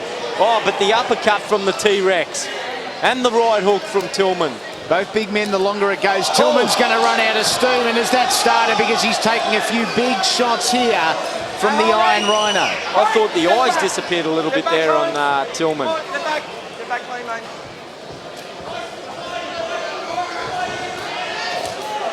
He might be just about done. There's still a little bit of time for Kirby. I said that in the last fight, so don't trust my judgment, I guess. Brad Pole proved me wrong. He fired off till round number 6.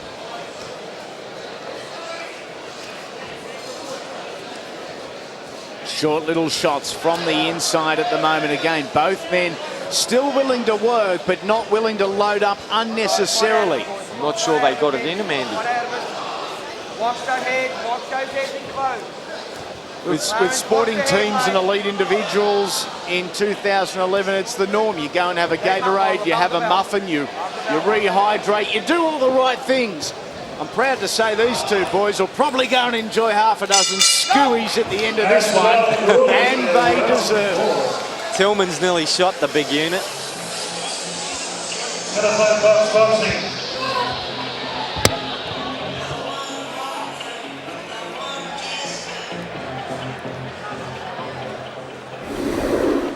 As we have a look at the what went on in that round. Short shots, that's the name of the game for these two big guys. Short chopping punches. Short right hand, short left hand. Tillman fires back, gets some good shots of his own. Identical, both of the guys. Oh, nice left hook there from Tillman, and one back for Kirby. Yeah, he's buckled a couple of times on the body.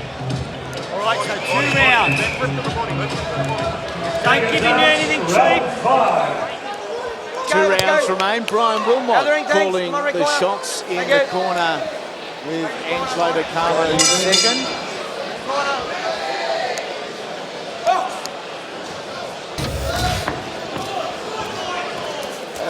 We saw Kirby do that at the start of the last round. He come out using the jab, he had success. Then we end up back in here. Get on the jab and dig to the body as Tillman lets a flurry go that looks like Floyd Mayweather. He's got nice little short crossing shots, hasn't he? A nice roll of the wrist from Clarence Tillman. I think it's worked for him in the past, and he knows that out of the distance to fire on those long shots, too much energy out there, he reckons. He had 7 fights in his homeland, the United States. Initially, Clarence Tillman, his last 8 have been across the season. Look at this from the T-Rex and the Iron Rhino. He responds in tune. Where did that burst come from, both guys? Tillman nearly knocked Kirby's head off, and Kirby just eats it up and comes firing back. Get back. Keep the punches up, mate. Keep the punches up. He didn't even hear what the referee said. He's just straight back into it. You can sense a Tillman tiring a little bit here in round number 5.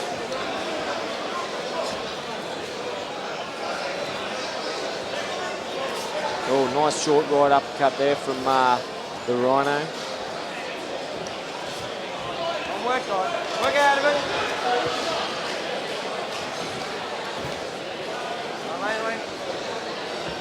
Stop leaning, Dan. Stop leaning. Stop leaning.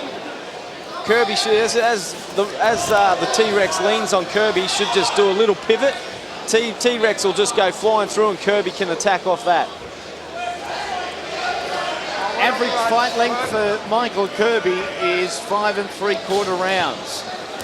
And we are just about at that point now. Oh! Bam! Both of them. Get him up, Clarence. Get him up. Oh, Clarence.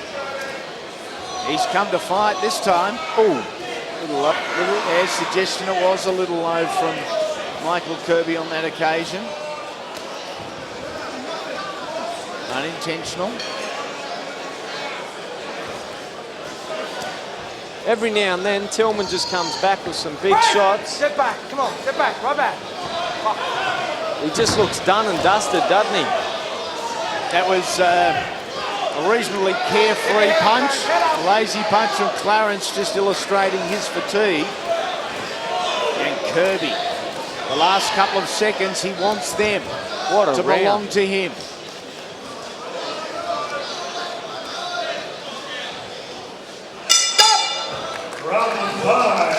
Round 5 done and dusted. Have they got 3 minutes more left in them?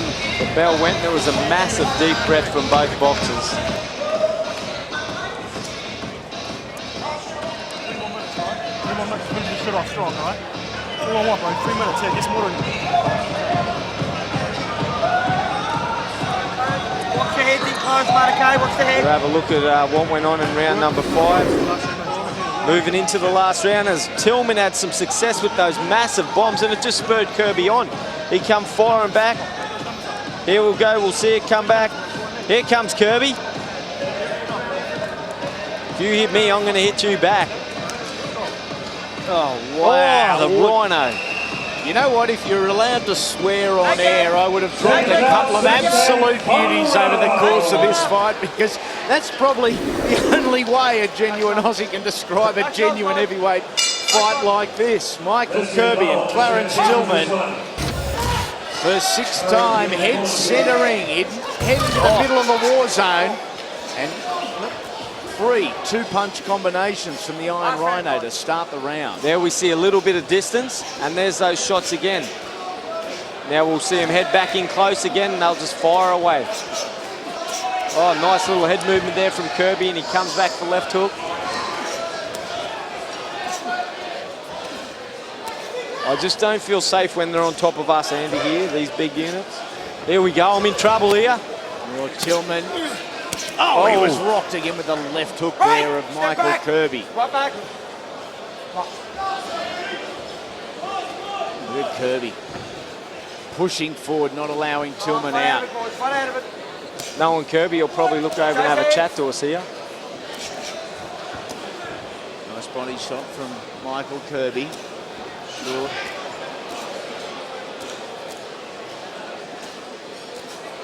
These boys will be sore tomorrow, that's for sure. The back. Mike, come over here, boy. Boy, you first one for where he is.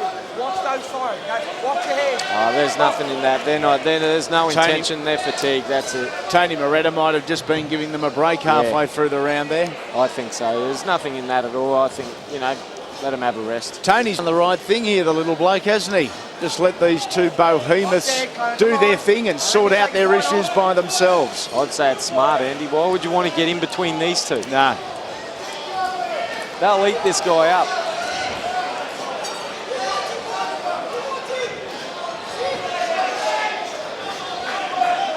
We've seen this from round 1 to round 6.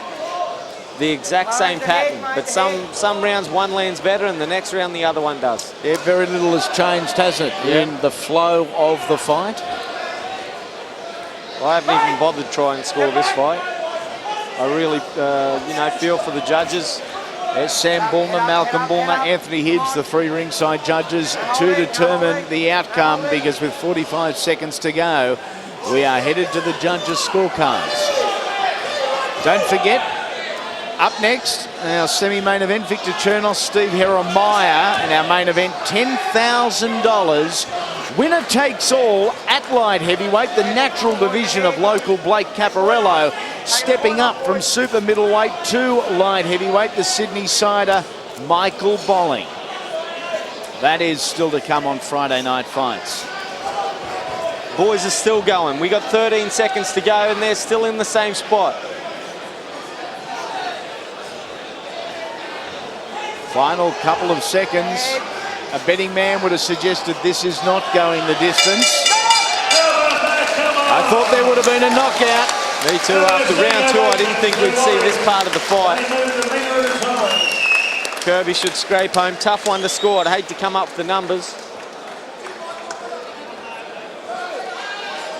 As we said, the three people are Anthony Hibbs, Sam Bullner and Malcolm Bullner.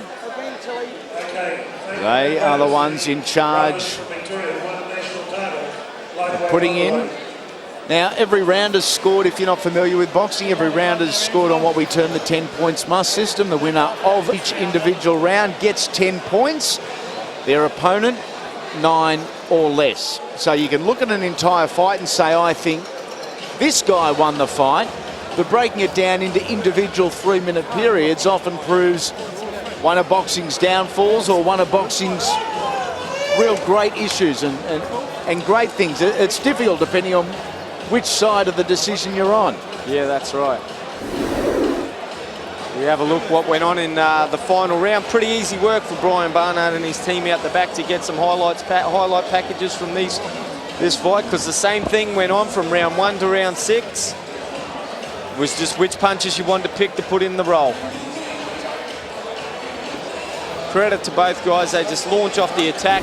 End of the fight, thank God, they say.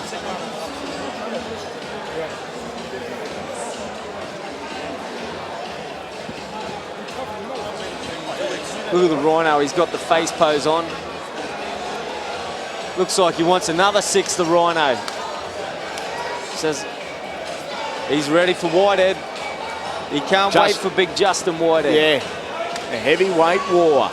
The big Bendigo policeman for the national title. Let's go centering to Howard. Time to make it official. Yes, we will, Andy Raymond. Okay, how about a big round of applause for these two warriors? They never moved from more than about a centimetre around the ring. We have a unanimous decision. Our 3 judges all have the same score totals. 59-55. That's Samantha Bullner, Anthony Hibbs, and Malcolm Bullner. Your winner, blue corner, the White Rhino, Michael Kirby. 59-55 on all 3 judges' scorecards, and Michael Kirby, he now has a date for the Australian heavyweight title with the current champion Justin Whitehead. Still to come on Friday Night Fights, our semi-main event, the boxer and the power. Viktor Chernous and Steve Heremaia at catch weight, 8 3-minute rounds. Now main event, 10 grand, winner takes all. Michael Bolling, Blake Caparello will be back after the break right here on Friday Night Fights.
Okay, the winning ticket in the bank breakfast is 39E.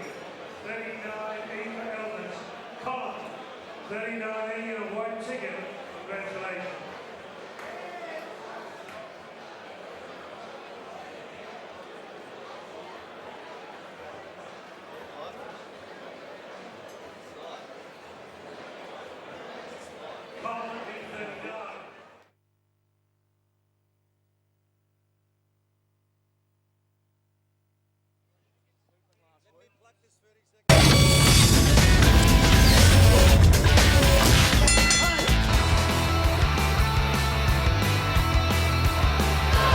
Welcome back to Fox Sports Friday night fights.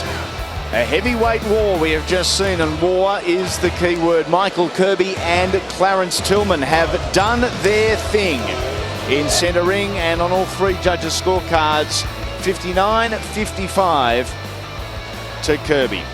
Our semi-main event is now at catchweight, 8 3-minute rounds. Viktor Chernous, now based out of Sydney, originally from the Ukraine, up against Steve Heremaia. He's a South Auckland boy in New Zealand. Let's look at the tail of the tape, the stats and maths that really matter. Both mid-20s and weighing in a little heavier, Viktor Chernous. Let's go to Howard. Okay, Andy, welcome to our semi-main event. Would you welcome, ladies and gentlemen, in their blue corner from South Auckland, created an enormous impression here last year in a Brian Amateur Barry Michael show. Would you welcome Steve Haremeyer, New Zealand.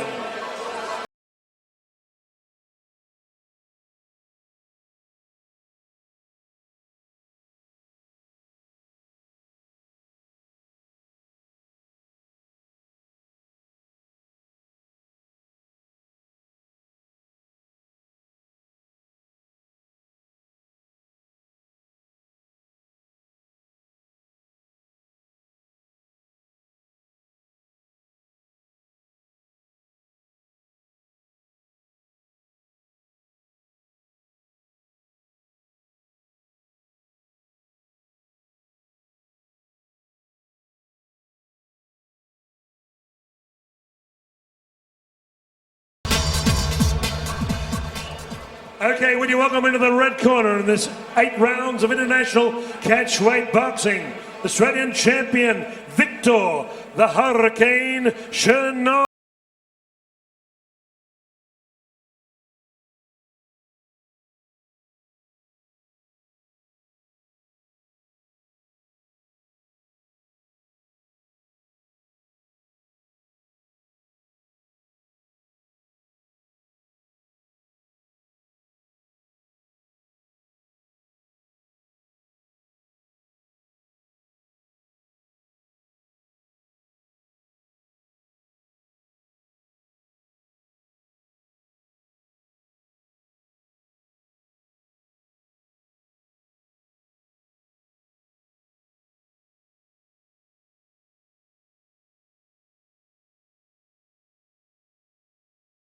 Okay, ladies and gentlemen, our semi-main event on Fox Sports on a Brian Amateur Barry Michael Spectacular at the new Melbourne Pavilion, the multimedia centre of boxing. Would you welcome in the blue corner from South Auckland, New Zealand, Coach Chris Martin. He created an enormous impression late last year against Samuel the Lion Columban here at the inaugural night of the Melbourne Pavilion. 22 fights, 16 wins, 1 draw, 5 losses, 7 inside the distance. Wearing black trunks with white and red at 66.60 kilograms. Fondly known as New Zealand's Mini Tyson, Steve Heremaia. And across the ring with world champ Barry Michael, joining former Australian light heavyweight champion, Melbourne's own Ivan the Terrible Rukovina. This young boxer from Venetsa, Ukraine, now living, ladies and gentlemen, in Yaguna, New South Wales. Ladies and gentlemen, at 67.20 kilograms.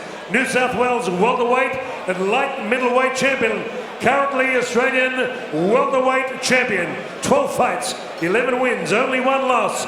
4 inside the distance.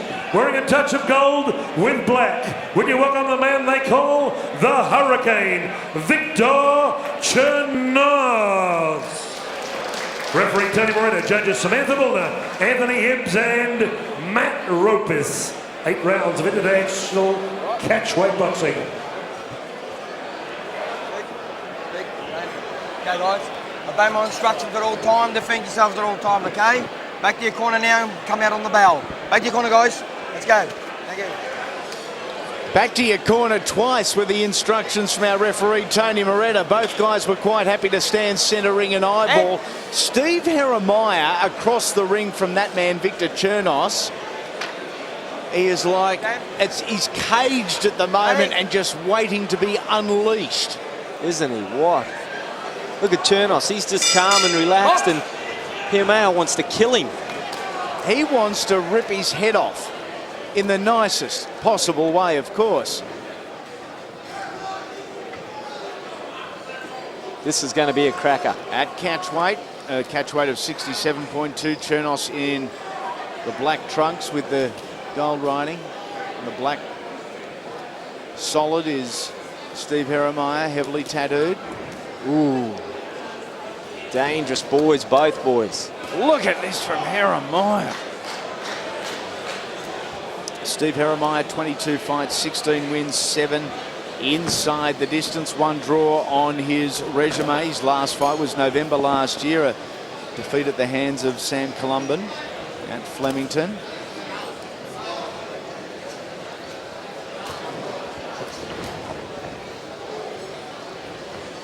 Chernos got his hands nice and high. He'd know that Stephen Heremaia is a very tough, very strong puncher. His hands are nice and high.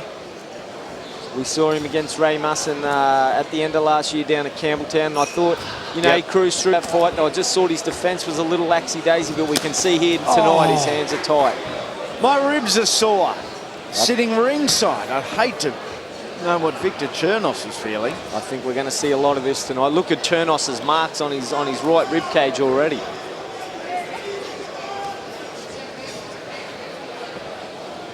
That'll aid you in a real hurry. Certainly will. Now, can Chernous afford to engage in the same manner in retaliation, or does he have to keep the cool head and say, okay, I'm going to play this smart? Yeah, he's just got to stick with Heremaia. At early stages of the fight, a puncher that's when they're at their risk. Stay with them, you know, try and scrape the round by outboxing them. If they don't, you know, round 1 and round 2 is the most dangerous. You're cold, you know, punches, you feel them a little bit more. Oh, Haremeyer rocked by Chernous. Was it more of a trip or a slip, or was it part of a shot? I think he might have just been a little off balance. But if you can point out to, you know, the people at home in a lot of the fights that we've seen tonight and that we see, you know, throughout all the years here in Australia, balance and footwork is everything. And look at the balance of these two guys. Their feet are at shoulder width apart, their knees are bent, their backs are semi-straight, they've got perfect balance and posture, and that's where power comes from. Chernous in that same position with 20 seconds remaining in round 1. That's where he had success earlier with that left hand of his. Look at that, dig into the body from Heremaia.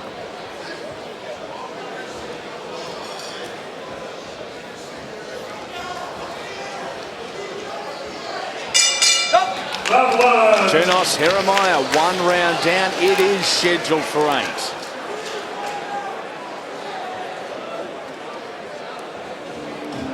Let's have a look at Chernous and his win over Ray Musson on the 25th of November last year. And he really broke the Kiwi down. It was a complete performance. That probably best sums it up. Yeah, definitely. And as I said earlier, his defence worried me a little because in this fight, obviously different opponent, but his defence wasn't as good as it probably should have been.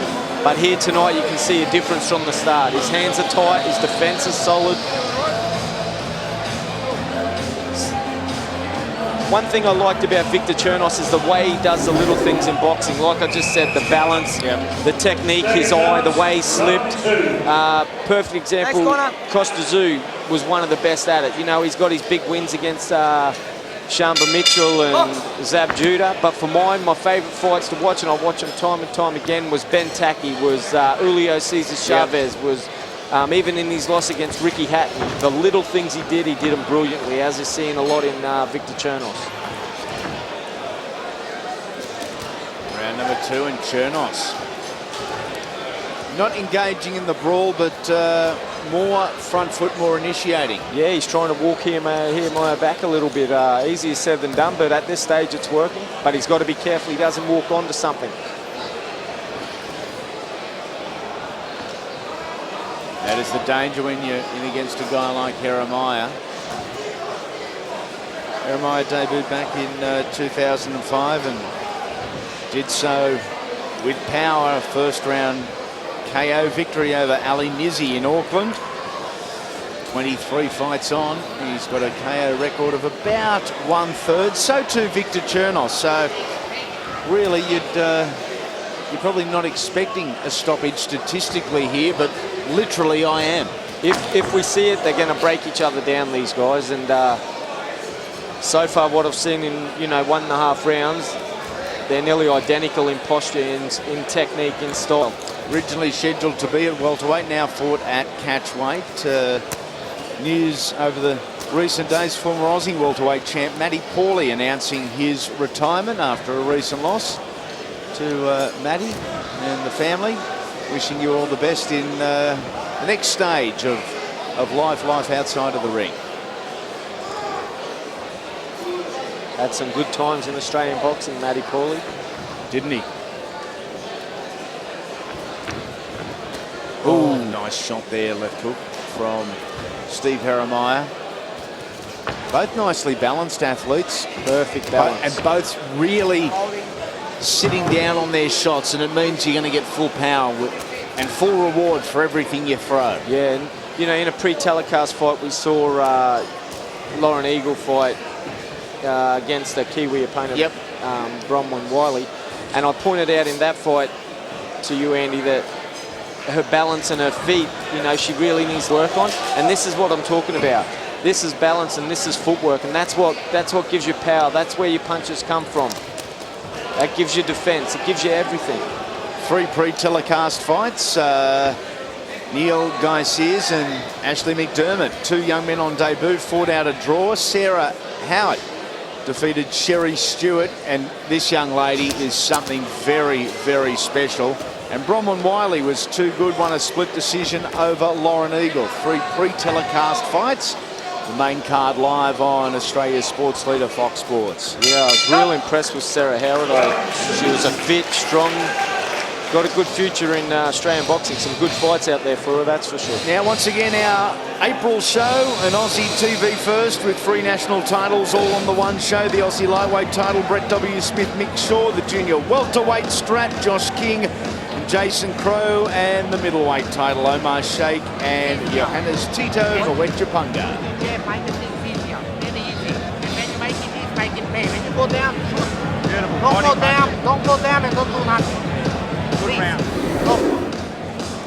Okay, we mentioned the pre-telecast fights earlier. This is Sarah Howard and Sherry Stewart. That is Sarah in the all black, and has got great body on her, athletically speaking, of course, and technically just sensational. Wasn't she? Very fit and strong. Look, and that body shot, that kept her opponent on the ground for at least 30 to 45 seconds. It was only a 3rd pro fighter, only loss, I think it was to Erin McGowan. Yeah. And she went in a bit underdone on that one, but wow. Erin McGowan just recently won a world title as well over in Perth.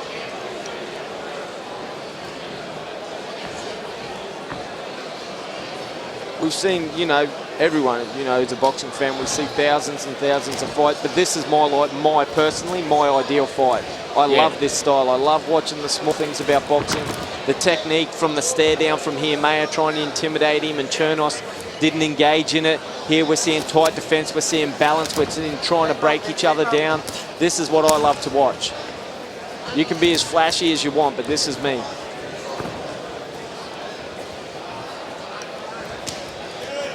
Digging into the rib cage on both sides is Chernous, a minute into round number 3, an 8-rounder as our semi-main. You can see Chernous is... Oh, nice little uppercut beautiful from Viktor. short punch. He's trying now to do what Heremaia did to Chernous in the first round. Tried to dig to the body, but this whole round, Chernous is just after Heremaia's body. Viktor Chernous, former Ukrainian. Oh, big shots. You could hear that in the Ukraine, I'll tell you. 170 plus amateur fights, multi-time Ukraine representative. He fought at the World Championships, now resides in Sydney, New South Wales. Gee, we're glad to have him too. Yeah. Added some depth and more quality to the welterweight and surrounding divisions. He won the Australian title from James Giltro, who beat Jason Konofsky once again up in Queensland, and Chernous outboxed Giltro that night, and I spoke to James about it, and he just said he was just such a crafty boxer, he just couldn't catch him on the night. We're seeing now Heremaia on the back foot. For the whole 2 minutes of this round, Heremaia's been on the back foot non-stop, and I think this is the start of Chernous breaking him down. Look at this from Viktor. This is not dissimilar to what he did to Ray Musson, a countryman of Heremaia's. All due respect to Ray Musson, but I think Heremaia is a little better opponent. Yeah. But you can see Chernous now, his balance is down, he's slipping punches, he's coming in behind him. He's still got to be very careful, as Heremaia there just shows what he's still got. Final 20 seconds of the round. He is a fit-looking guy, Heremaia, isn't he? And not gone yet. When you've got that much power and bad intentions, you're always in a fight. Oh, I think we'll probably see this go for the whole 8 rounds, unless one of them catch each other. End of the round, they tap them up. Now semi-main event, it will continue 3 rounds down. Now next time we're up on Friday Night Fights is Friday, March 25, again an 8 p.m. Eastern kickoff. Again, your venue is Fox Sports 1 and 1 HD. Ryan Waters and former world champion Gary Superman Sinclair, Hussein El Husseini and Anthony Brownlee for a state welterweight title. We hope you can join us March 25. Get off, hit him. Okay? That was We have a look what went on in that round, and for mine it was Chernous walking down Heremaia and digging away to the body, as we see there. That was the game plan, I think, from Viktor Chernous, was to try and break him down. You'll see him dig to the body again. There he goes. Still very, very risky at the moment here, mate. He's like a little pit bull. Look at him. 2 men meet centre ring, round number 4. I first saw Stephen Heremaia as many years ago, before he turned professional. New Zealand brought a team over to Queensland up in Maryborough, and fights are pre-matched in that way, you know, and they send over some names and you match your guys up. Well, over came a name, Stephen Heremaia, 17, they had a handful of fights. They asked, did Trent Broadhurst want to fight him? I said, well, Trent's only 15, but yeah, he's pretty good, he could probably give that away. Anyway, as a good coach probably does, or a smarter coach, he finds the books of New Zealand sitting there, so I take the book and I have a look through Stephen Heremaia's book. I find out he's the New Zealand senior champion, and I'm going, I'm not putting this kid, Trent's 15 years old. On the night, turned out luck was on Trent's side, he got up by 1 point. A massive win for Trent, but looking at it, I was scared on the outside of the ring. This guy had tattoos, braided hair. I was thinking, who is this guy? We can't put our guy in with this kid. He's got some tats and some reasonably honest ones. Oh, he's got a decent stare on him, that's for sure. Gee, Chernos' work rate has been exceptional. Probably barring that opening round. The opening round, I think he was probably more cautious. Yeah, and that's a smart fight. 170 fights under his belt. This guy knows what he's doing. He's been in with world champion amateur fighters. He fought his way out of Ukraine to be here. He knows what he's doing. Go out and have a look. The smartest fighters go and look. Only 1 loss on his record as a professional for Viktor Chernous.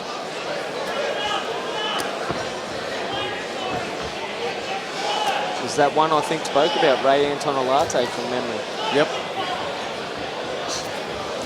won 8 in a row, so looking to make it a 9-fight winning streak. A minute remaining, round number 4.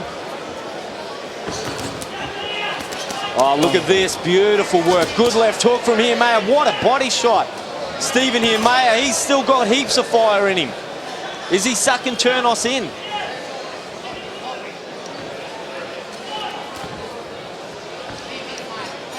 Both men bruised and banged up. Their ribs are red. And we're not even halfway home yet.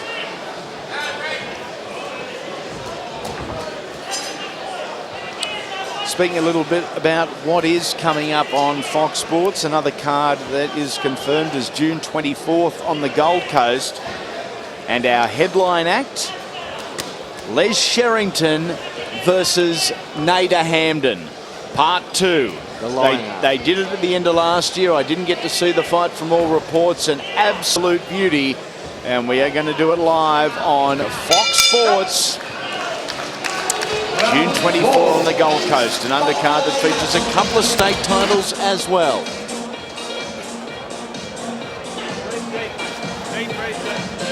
Holding these, very holding these.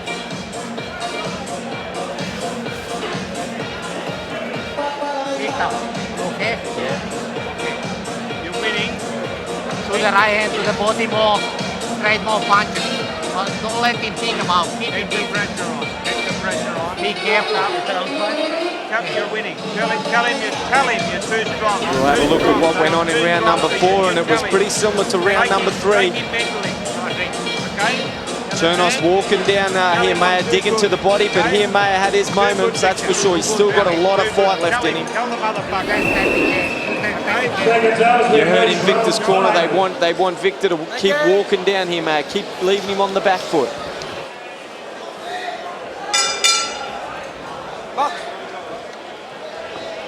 Boxing's such a respectful sport. You know, these guys are there to hurt each other. Look, let's not you know, make it sound any better. But no, that's what it is. It's a fine art and it's a fine sport. But they're out there to hurt each other and win this fight.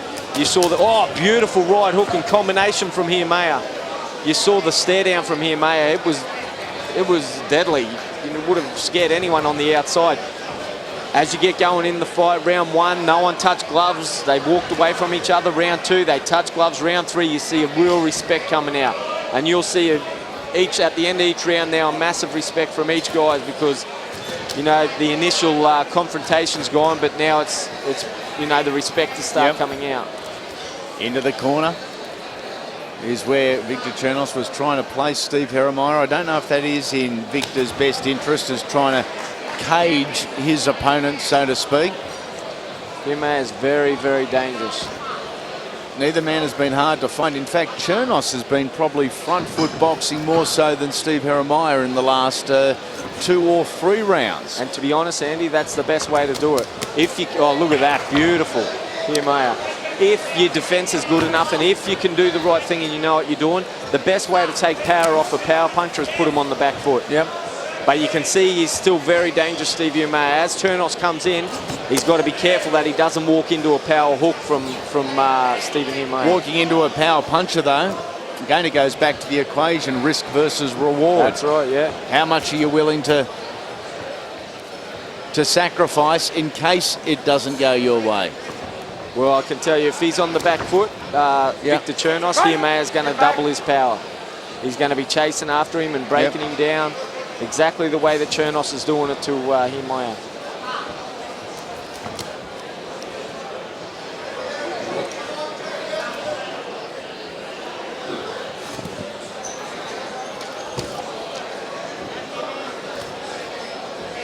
Inside the final minute, round number 5.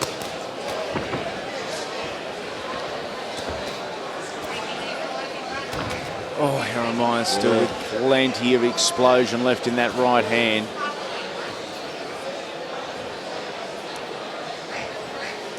Power on both sides, Heremaia.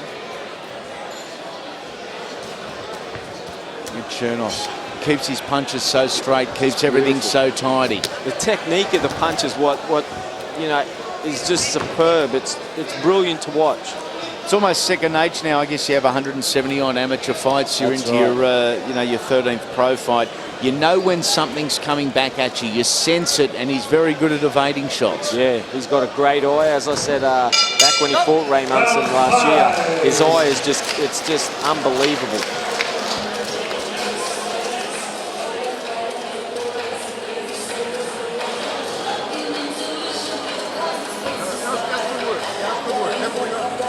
Sam Columba, who will be on future cards over the course of 2011. On a table with some of the Armatruda Michael crew, including Wild Will Tomlinson, I think, is here as well.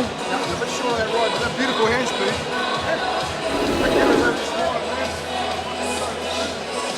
This is Columban. Last time we saw him against Delorante and absolutely poleaxed. Beautiful combination there from Columban. Second out, round 6. Yeah, I saw Columban and Will Tomlinson and Heath Ellis all over at that table.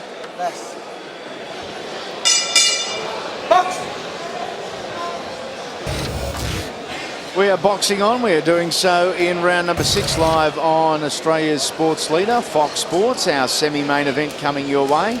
Fight 4 of 5. Up next, Michael Bolling, Blake Caparello, 10 grand winner takes all. For the meantime, winner takes bragging rights right here. Beautiful jab from Chernos. I could just sit and watch this all day long. These guys could just keep fighting.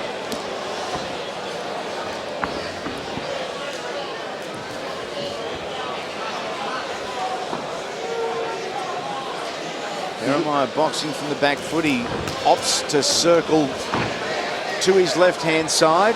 It's just a natural movement for an orthodox fighter. Still striking with plenty of power. Oh, he's got decent power, hasn't he? But I tell you what, Viktor Chernous, his defence, his forearm collects and his glove collects. Percentages are right up there. Just as I say that, he wears a left hook, but he's able to catch a lot on the forearms and on the gloves. And that's smart work. And I called earlier on in our introduction and throughout the night that my worry for Chernous was his lack of defence, because I'd only seen the fight with Ray Munson. I was super impressed, but I thought his defence wasn't the best. But here tonight, it has been just impeccable. It's brilliant. And anyone lesser, if Viktor Chernous had a lesser defence, they'd be knocked out by now. Still, I don't know how things are going to pan out, but he's got to continue the way he's doing it, and he should come home victor. Viktor should be a victor.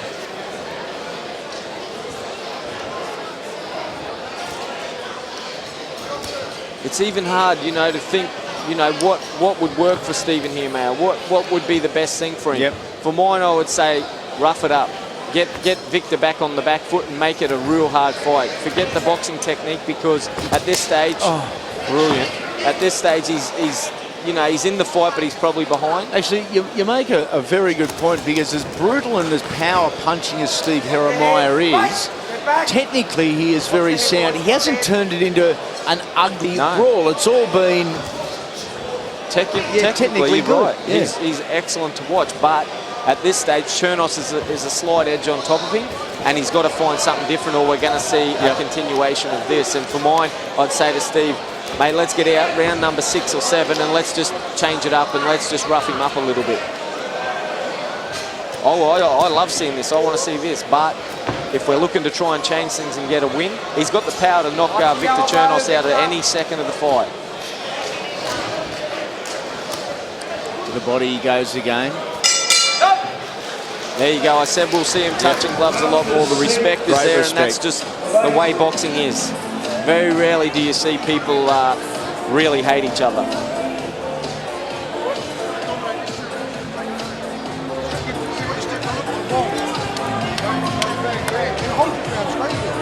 Stay there and see what's coming. Looking good. But you're still at the spot. You got to do consistently. They got 2 rounds to take it home. Dominate. What a venue this is. Purpose-built, state-of-the-art, and simply magnificent. Hope you're enjoying it as much as we. I love it. Best venue I've seen around Australian boxing, definitely. Seconds out, round 7. Neither guy even blowing whatsoever. Round number 7 we are into. Credit to both guys' fitness here. Heremaia just looks like he's trying to move Chernous around and come from a few different angles there. It was a good move.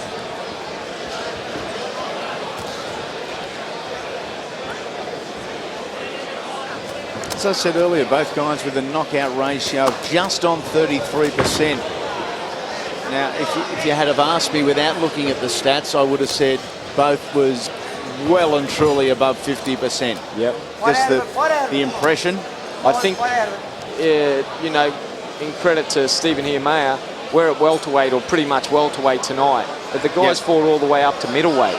Yes. You know, and look at he should be at a light welterweight. He should not be anything over a welterweight, to be honest. No. With his stature, but he's got serious power still at welterweight. And if I was him, I wouldn't move from this division. No, you wouldn't go up 3 kilos? No need for it. He's only short, but he's still brought his power down to this weight.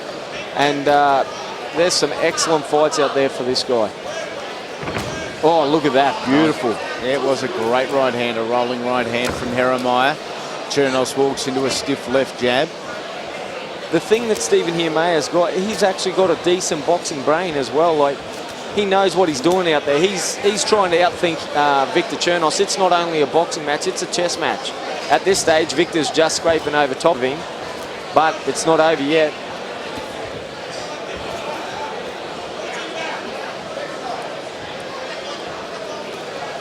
Just over a minute remaining, round number 7. Only 3 more minutes after this. An 8-round journey. Our main event, Bolling and Caparello. That is up next.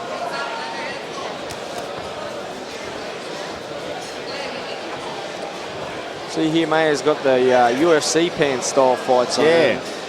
Maybe involved in a little cage fighting over there in his hometown.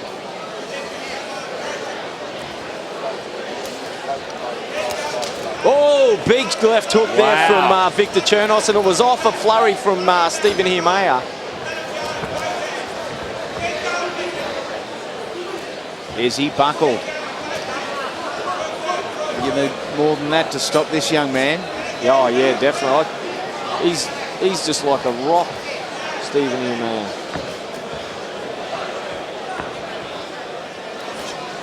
One thing really, really important. Viktor Chernous is winning this fight. I'm not a judge, obviously, but in my eye, I see Viktor Chernous winning this fight. When you've got a style of fight like this, or like the Filipino fighters we see here in Australia, at all stages of the fight, they've still got a lot of power. So the second that you drop your intensity or you drop your concentration, you're going to be flat on your back. So Viktor Chernous got to be very careful that he has concentration all the way through to the end of the fight. Last round coming up. That's our main event.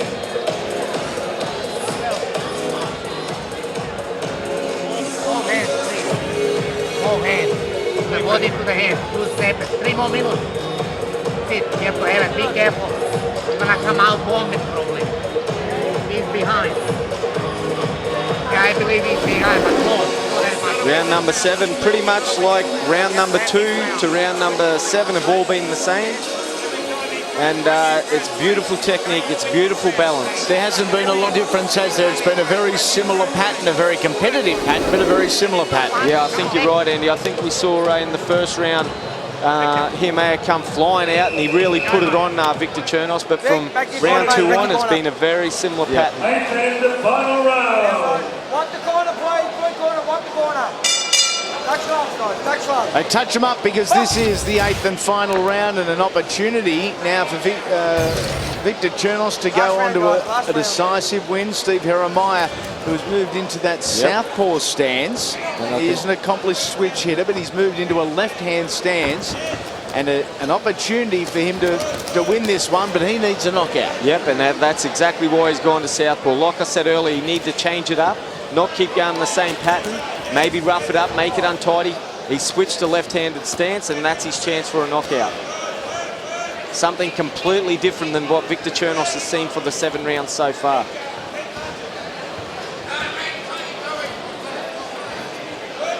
Watch out, no pushing. And the other interesting aspect in this, they're both welterweight fighters. They come in just over the welterweight limit. Well, the difference between welterweight and light middleweight is theoretically where they're at, even though they're just over the welterweight limit, is 8-ounce gloves and 10-ounce gloves. So you put these guys, take off an extra half a kilo, you put these guys in 8-ounce gloves. Imagine that again. We're looking at this in 10 ounce. That'd be a lot sorer. Oh, definitely. Tell you that. You see Viktor Chernous just going to drop his hands there, but if I was Viktor, I'd just keep him up, keep doing what's worked from round 2 onwards.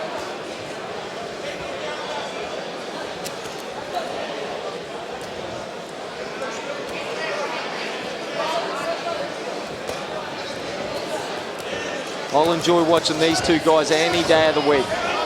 Beautiful combination, fast hands, aggressive boxing there from Stephen Heremaia. Big, watch the elbow, no pushing, Viktor.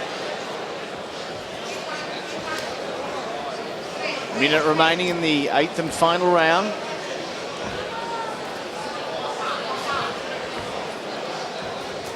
Thirteenth fight for Chernous as a pro, for Heremaia 23rd. That's the dangerous side of Stephen Heremaia. He dropped back, he let his hands come down a little, and he took a small shot. If he drops them and takes a big shot, well, it could be all over. Ooh, nice right hand there from Stephen Heremaia. Yep, and he's even though Chernous is in his face and pushing forward, Heremaia is still forced to get onto the front foot to find his target. That's how good Chernous is at moving left, moving right, moving back. Distance. Yep. Look at that as an example there, that left-hand, right-hand combination of Heremaia.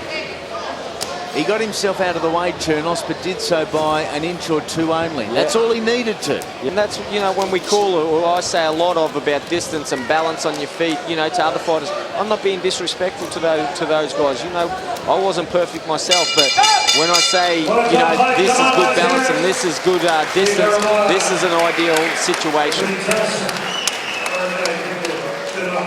Tap him up again. Great respect. That is Oz boxing between Steve Heremaia and Viktor Chernous. I thoroughly enjoyed that. Let's take a look at the welterweight rankings as they stand in this great country of ours. We've just seen the champion do his thing, and isn't there some quality here? Owalea Matoso, Sam Columban in the crowd. Noafel Ben Rabar from WA, who's back and back in a big way. James Giltro in Queensland. Dilshad Marmadov from the Blacktown Hit Squad with Lincoln Hudson, Fidel Turkle and crew. Undefeated in 4. And Jordan G. Hoy from Queensland. They are your Super 7 as it stands.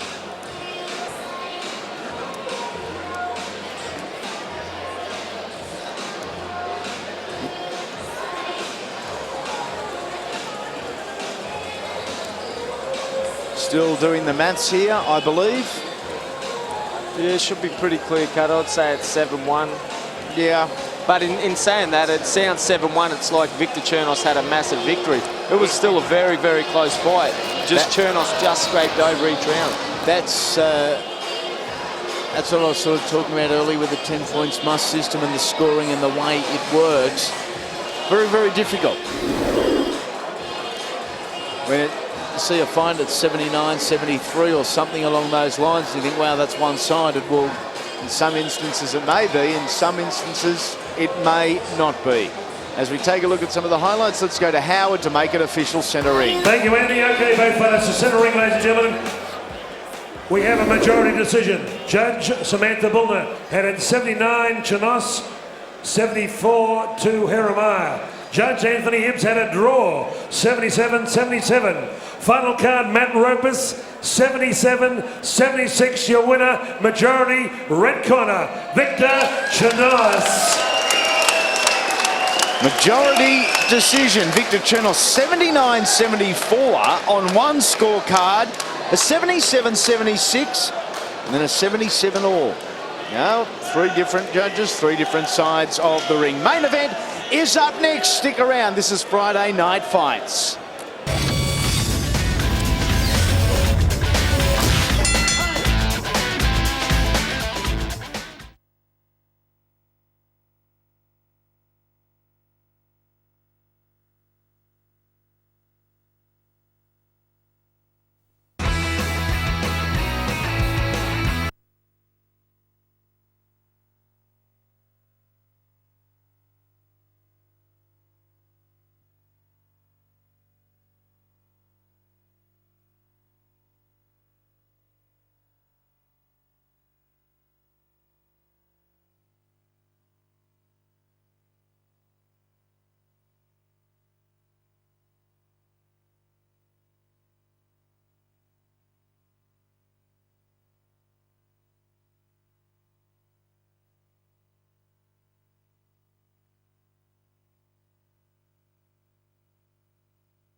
Welcome back to Friday Night Fights. That is for the winner. I'm talking about the check.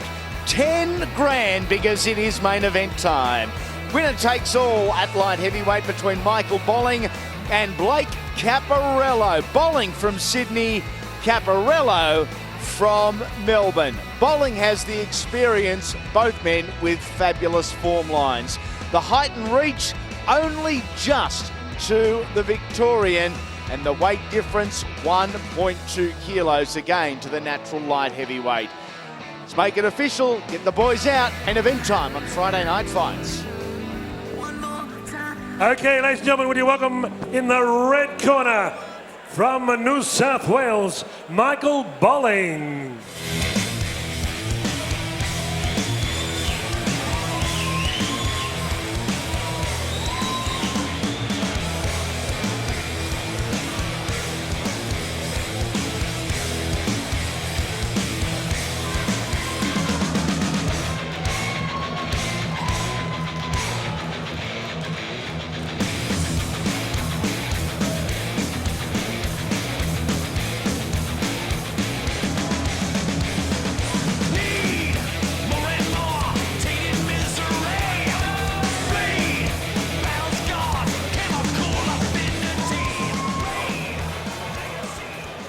Okay, would you welcome in the blue corner from Essendon Bar, Greenvale, Victoria, the Greenvale Gladiator, Blake Caparello.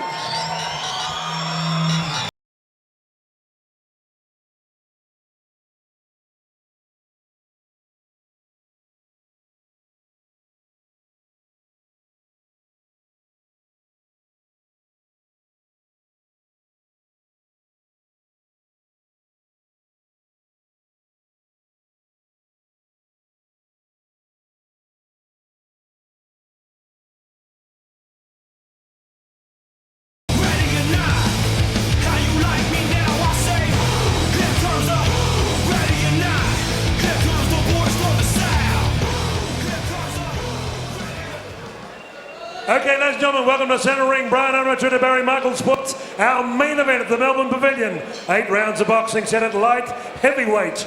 Would you welcome first in the red corner from Roseland, Sydney, New South Wales. A record of 13 fights, 12 wins, only 1 loss, 10 inside the distance. The reigning Australian super middleweight champion at 77.90 kilograms. Brendan Cannon is head coach. Would you welcome to Victoria, Michael Bolling. Wearing black trunks. And across the ring in the blue corner, head coach Sam Labruna, the Victorian light heavyweight champion. 6 fights, 5 wins, 1 draw, no losses at 79.10 kilograms. They call him the Greenville Gladiator. Gold with black, Blake Caparello. Referee Michael Milner, judges Samantha Milner, Anthony Hibbs, Tony Moretta. Main event time at the Melbourne Pavilion. Blake. Welcome to Centre Ring, gentlemen. Good, clean fight. Obey my instructions at all times. Okay, come on, fighting at the bell. May the best man win. Shake hands now. Good luck. It looks like Blake Caparello has the height and reach. You look on the stats, and it says no. They're even. I'd like to thank Tony Nobbs for his assistance once again in compiling and assisting with our bios and research. A very important member of the Fox Sports Friday Night Fight team. Yeah, it certainly looks like Blake's got a little bit of height on him. He's in good condition, Blake, and Bolling as always. I'm looking forward to this one, Andy. New direction in Aussie boxing on TV. We are looking at matching 2 Aussies evenly and doing so under the bright lights. And here's a good example, Bolling and Caparello. Both left-handers, southpaws, that is right foot forward, right hand forward, and the power comes from the other side of the body. The big factor that comes in when lefties meet lefties is they've got to use their front hand a lot more. It's a setting up punch, like an orthodox does against an orthodox, as we saw with Chernous and Stephen Heremaia. Set, and let the punches come off that. Bolling is the black trunks. In the black and white is Caparello, a natural light heavyweight. Bolling a natural super middleweight. That means Michael has stepped up to light heavyweight to take this contest. You can see early on Caparello's, he's doing a perfect thing. He's not standing still. Oh, Bolling's gone! Left over the top. A big shot from Caparello.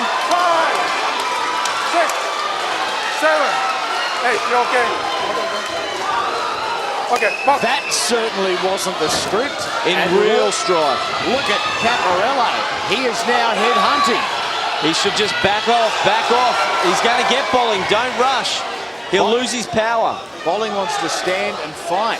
Bolling's that front hand is still way too low and Caparello just keeps catching him with it. Don't hang it there. Break, please, break, please. Worked for Caparello early. He kept moving around. He didn't stay in front of him and he kept jabbing to the body in the leftover. That one there. And if he does the same thing, he'll catch Bolling again until he gets that front hand up. Flash knockdown in the opening round.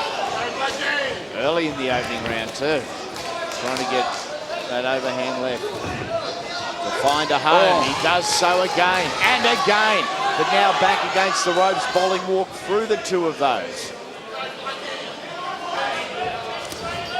Michael Bolling, last fight was June last year. His only blemish to date as well. Yeah, his only blemish for a version of the world super middleweight title in Kempton Park, South Africa. The other thing with the lefties, they're used to working the same way, but here it's working into the power hand of each other. Usually with the lefty, you keep your front foot on the outside and you just keep circling around away from the power hand. Well, all of a sudden, the power hand's right in front of you like that. Looking at form lines, the last fight for Blake Caparello, December last year, a draw for the Australian light heavyweight title. That was against Shane McConville over 10 rounds. So both last fights did not go to script. Some nice uppercuts, in fact, two of them from Caparello in what is a 10-8 round to get the party started. Big round from Blake Caparello, and it wasn't only that one left hand, they were constant. Hopefully Brendan Canning gets in here and sorts it out. Don't look for the one shot again, okay? Well done. So we have a look what went on in round number one, and here it is. You'll see the jab go in, the bolo over, bang, on top of the temple. Temple shot. Double up the jabs. You are going to sit. You don't miss a thing on Friday night fights on Australia's sports leader. Big shot. And you see what, as we see it again, Caparello sends it out, Bolling chases it with his front hand. Next up, March 25, Ryan Waters versus Gary Sinclair. That is our main event. And on the undercard, Hussein El Husseini and Anthony Brownlee for the New South Wales welterweight title. Friday, March 25, live at 8 p.m. on Fox Sports 1 and Fox Sports 1 HD. We move into round number 2, and Michael Bolling, and Mountain just gone higher. Not only does he have to clear the head and take the advantage, he is behind on points by 2 rounds after just one. Yeah, and for mine, he hasn't fixed the mistakes that are needed to be fixed at this stage. He's still sloppy in his defence, and Caparello's going to do exactly what worked for him in round number 1. There it is. We spoke live on air to both young men earlier, both great ambassadors. Very much looking forward to the fight. In fact, they were looking forward to the fight more so than they were looking forward to the interview. I think they were more comfortable fighting than they were comfortable standing in front of the camera, but the young men did very well. Yeah, I thought they were very level-headed, spoke well.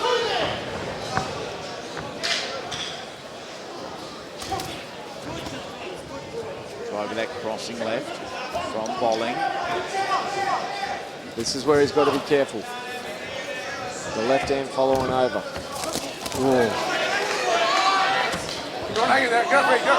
They are two big punches, these two guys. Yeah, especially Bolling's record speaks, and Blake Caparello, he's just proved what he's got. Oh, nice sneaky uppercut. Sneaky, off balance. It appeared all of the above, but it was beautiful. And a nice two-punch combination from Blake Caparello, who, keep in mind, this young man in the black and white piping is only in his 7th pro fight. And oh, look at that, beautiful uppercut. Caparello genuinely fighting from the back foot here. It's worked for him, Andy. He's manoeuvring Bolling around, and wherever Bolling comes in from whatever angle, well, Caparello's there to answer him. This is where Bolling's got to just keep working. No use holding. He's not having success on the outside, so he's got to try and rough him up and get those punches working inside. Oh, over the top again with the left hand. Just under a minute remaining, round number 2. Oh, Bolling with the left hand. Has he got Caparello in a little bit of trouble here? Okay, don't hang it, go for it, come on. Break, please, don't punch. Come on.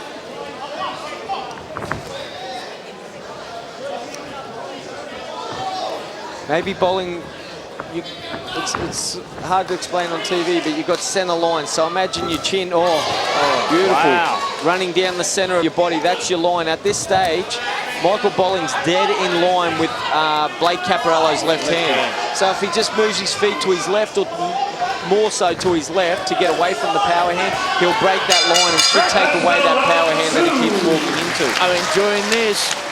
I'm enjoying this. We hope you are too, wherever you may be watching live around Australia on Australia's Sports Leader. March 25 is our next date with you. Following that, an Australian television first. 3 Aussie titles on the one card. The middleweight title, the lightweight title, and the junior welterweight title. This, quite simply, is must-see TV, live at 8 p.m. again, Friday, the 15th of April. We hope you can join us. Try to change angle a little bit if you need before that second attack. Don't just sit there and expect them to still be there. Put him in a bit better position by moving around him. All right? That hand's nice and tight. Second down there, Brent. Round 3. Perfect instructions there from Brendan Cannon. Former Move around Olympian. him. Yeah, and it showed. Move around him. Don't stay in front of him. Let's see if Bolling can take those instructions into here as he walks into a left hand.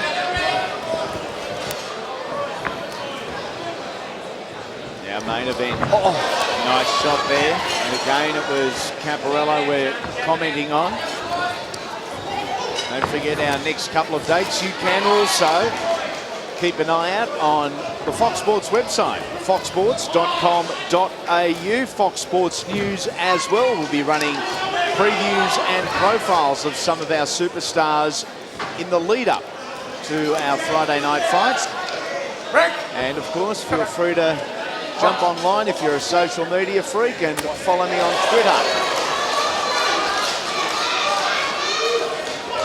Twitter, you following Charlie Sheen? Charlie Sheen, a new hero. He's got a few more followers than me, but follow us. I will keep you up to date exactly of where, when, who, why and how, what is happening on Friday night fights. I think Charlie's is more people following Charlie for the amusement, I think. I'll tell you the interesting thing here. At this stage, it looks like Blake Caparello is the bigger puncher of these two fighters. Yep. Both fighters have fought Joel Casey. Michael Bolling knocks Joel Casey out in 4 rounds. Blake Caparello goes 8 rounds with him and does knock him out. Here, boxing's a funny game. It's exactly the opposite. Blake Caparello is looking the bigger, the stronger, and the more effective puncher at this stage. Natural weight, anything to do with it? Yeah, I definitely think so. Blake, you can actually see the size, and even though Bolling is not out of place at light heavyweight, but Blake Caparello is just he's a big light heavyweight and very long arms. Chris, your thought on catchweight contests? If you've got a great light heavyweight and a great cruiserweight, to find somewhere in the middle to accommodate 2 talented guys, or do you stick to your division and do your own thing? Well, as a boxing fan, I want to see this. As a coach, I've probably got to think more about my fighter's safety, or, if my fighters, in this case, say Michael Bolling's walking around at 86, 87 kilos and he cuts down to super middleweight, well, I'd say, well, he won't have any problems catching at, 78 kilos or 79 kilos. And at the end of the day, we get to see this. Here goes Bolling, starting to open up final 30 seconds of the round. Some slight adjustments in what and how Michael Bolling is offensively boxing. He's got to move Caparello around. The way Caparello's moving Bolling around, well, that's what Bolling's got to do. Forget going forward non-stop because he keeps walking into left hands. And here's where he's got to go. Once he gets there, then go. But if he can manoeuvre him around, pivot, change some angles, give Blake Caparello something different to look at.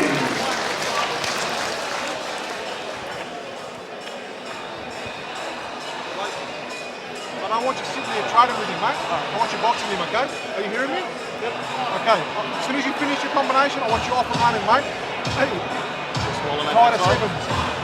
Off the ropes. Drink. So you're going for the one trick now. He knows. The overhand. I don't want it anymore. You open things up. Okay? Well done. Good work. Your boxing has got no chance, mate. Work. Get a bit more distance. Okay? Slip. Come back. Freeze. Off both sides. Okay? Second in. Red B41. B41 in an orange ticket, red ticket, B41. Seconds out, round 4. Moving into middle territory here after a 10-8 round to Caparello in the opener. I think Caparello still won that round, but it was Bolling's best round to date as he eats the left hand again. So that's potentially 4 rounds difference. I can't see it any different, even though... 4 points difference, should I say. Points. Bolling had his moments in that round, but he still just took a little bit too much punishment. He's taken a couple of good left hands here early in number 4, round number 4.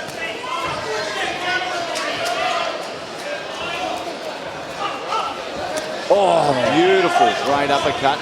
In an 8-round war, that means unless it's a stoppage, Michael Bolling has to now win every round to get the nod. Yeah.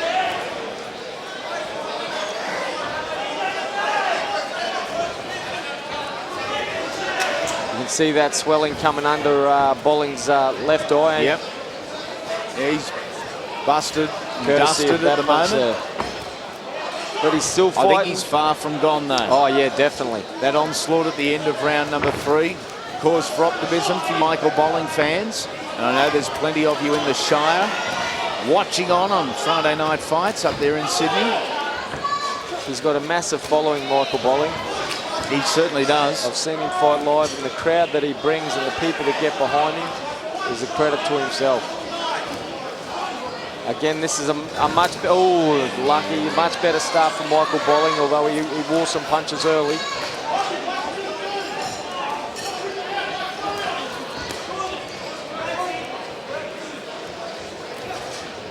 Blake seems to be just purring with that left hand now. Instead of throw, well, there he goes. He throws it well that time, but... Caparello has been a pro for just on 18 months. A victory in August 09 over Aaron Ross. So it's happened very, very quickly for a talented young man. Yeah, he's proven tonight that he's up to that level. Won the Victorian light heavyweight title over Dennis O'Carl. Retained it with a victory, as you said earlier, over Joel Casey over 8 rounds, and then went a step higher and went for the Aussie title and Shane McConville. And he fought out a 10-round draw. Now there's something I'd like to see on Friday Night Fights over the course of the year. Certainly. Maybe a rematch between those two brutes. And you know, I love what Blake Caparello and his team's doing, as Michael Bolling did. Oh, beautiful short punch there from Blake Caparello. If the fighter's up to it, we'll put him in there. Yep. And for Michael Bolling earlier on, it worked because he had big wins over, you know, Joel Casey, over Viktor Oganov. Serge Yannick. That's a massive win, yeah. Yep. And then you got Michael Bolling, who his team think he's up to it. Blake Caparello. So they've thrown him with Shane McConville, Joel Casey, now Michael Bolling. End of the round, halfway home. In our main event on this edition of Friday Night Fights. You mentioned Michael Bolling and that victory over Viktor Oganov, a KO victory in round number 8 at La Montage, and the brutal left-hander was just that. That was a perfect display of breaking your opponent down, and at the moment we're just not seeing that Michael Bolling that we saw that night. Whether a different opponent or facing a lefty or you know, being a different weight, something's not in Michael Bolling's favour at this stage. Credit to Blake Caparello. You've got to win it well, mate, right? It's a lot of work in this round. Seconds out, round 5. You look at their faces, and that tells the story. Blake Caparello looks like he's enjoying the night, whereas Michael Bolling, he just doesn't have that fire in his eyes for mine at the moment. He's trying. I've been in his situation. Your trainer can tell you everything that you want. You know what to do, but something just won't let you do it. You're trying your best. He's a talented youngster, Caparello. He's got arms like Damien Hooper, that guy. Just the world's longest. 24 years of age. Stands 186 centimetres or 6'1" in the old terms. Big future, hasn't he? Yeah. Real good future. There's a little bit of, you know, obviously different stance, but there's a little bit of Brad Pitt in him as well. He's got that long, lean body, long arms, long lead hand. It's obviously left for Brad and right for Blake, but look at that. I never thought I'd say this, Andy. I picked Bolling to win this fight, but Bolling's out of his league at this stage. Yeah, he's certainly battling with Blake Caparello's superior strike rate and superior handwork. Wonder how much that knockout in the opening 90 seconds has got to do with what happened to since. I wonder just how much it's slowed down Michael Bolling. It always has an effect, but how much is often pretty difficult to determine. Andy, there's some things you can speak of, you know, speak from experience, and this is exactly what happened to me against Dean Byrne. I got knocked down. I've never been knocked down in my life. Knocked down in the first probably 30 seconds of the fight. From there on, I was never in the fight. I got beat well. I got beat by a much better fighter on the night who was so focused. I tried my guts out, but I just couldn't do it. And Michael Bolling, to me, looks like he's got the same face. He wants to do it, but there's something that he just, you know, he's been knocked about. His legs are heavy, and it's so hard to do. He's a fighter, and he's going to try his best to keep doing it. Oh, he takes a left hand there again from Caparello. The carpenter by trade has turned his attention to become a full-time boxer. So far it's working for Blake Caparello, the 24-year-old from Essendon. Blake the Bomber Caparello, if you will. Oh, he's living up to that name at the moment. He's crafty too, he's tricky. He knows what he's doing, Blake Caparello. I would say these long fights with Joel Casey and Shane McConville, they're really improving Blake Caparello, because he's stepped up a massive mark here against Michael Bolling, and he's handling the occasion perfectly. And in just your 7th fight, it is a massive step up for Blake Caparello. Oh, massive shot. Over the top again. Little wobbly on his feet.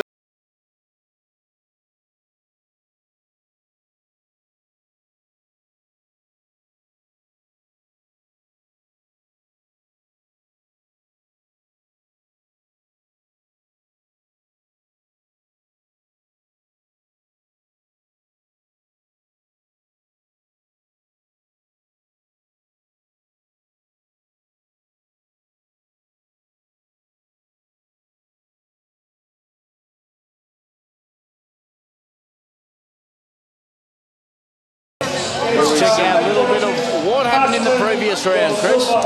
Yeah, I think it was pretty similar to what we've seen most of the fight. Bolling tried his hardest, and he did have his moments. He landed some good shots, but Caparello had control of the round, and that left hand just keeps finding the target for Caparello. Whether it's a left over or left up or a left straight, there we go. He just looks so focused, Blake Caparello. So calm in the corner.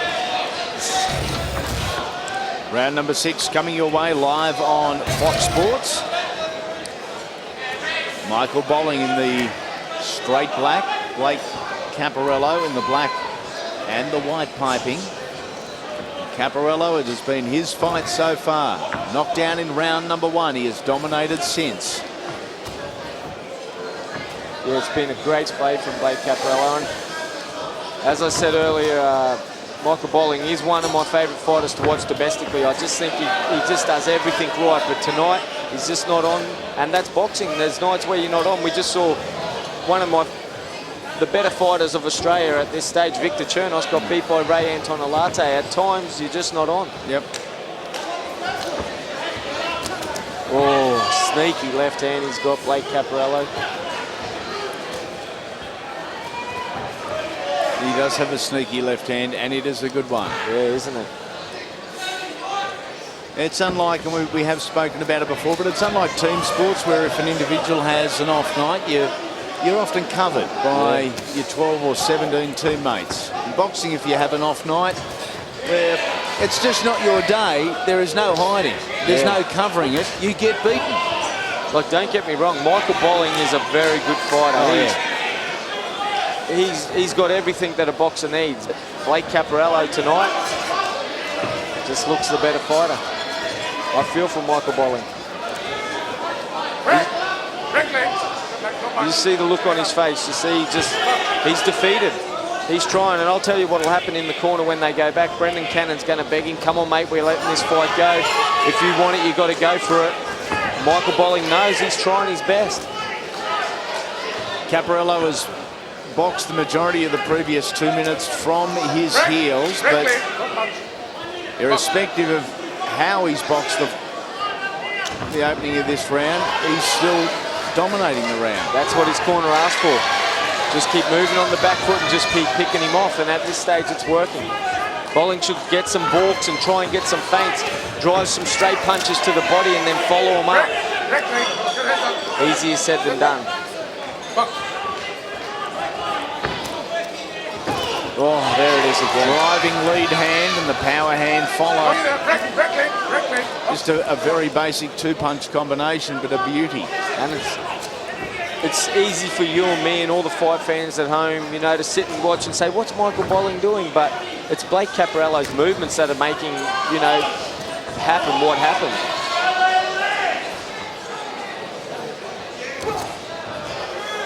Look at that. That's another round of 6.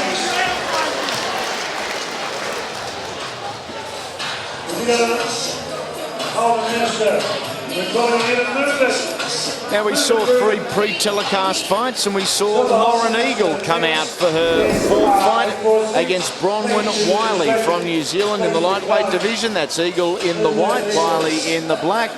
And it was a torrid old encounter. We commented during the fight that Lauren Eagle looked an improved boxer, but regardless, she suffered her first loss in our prelim card here tonight at the Pavilion.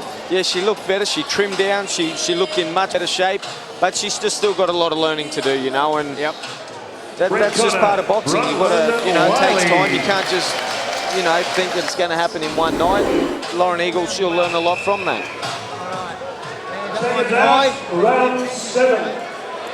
Round 7, pressure is on. Michael Bolling to come up with the big KO. 77% knockout record. He has 12 wins, 10 of them have been via the short route. So he is a power puncher. He has got the power punch. But can he find the chin of Blake Caparello? A very different question. Yeah, and you know, credit to Michael Bolling's chin. He went down in the first, but he's eaten constant left hands from Blake Caparello and a short right hook there. But he just keeps on coming forward. He keeps trying. He's a tough nut, isn't he? Isn't he what?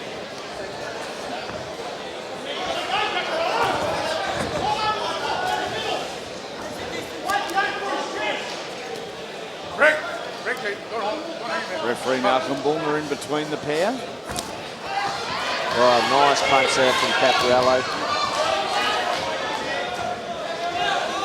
Oh, and look, Bolling walks through it and just keeps coming. Yep. I'd like to see Blake with the arms up late in the fight here against a guy with 10 knockouts and 12 victories. You do not need to present a target. Yep. Still very dangerous, as we said in the Chernous and Heremaia fight. You've got to stay focused all the way through.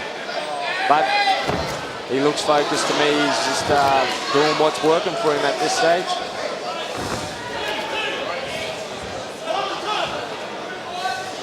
Two very quietly spoken, respectful young men who have just a ton of skill.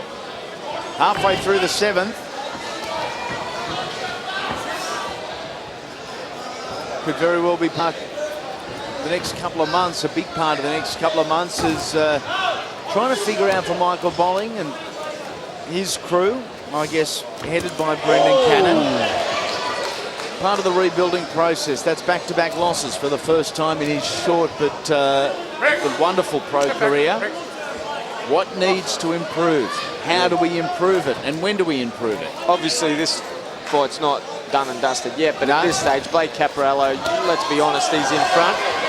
But at this part of the fight, he's made a couple of mistakes and he's nearly paid for them. That's one there.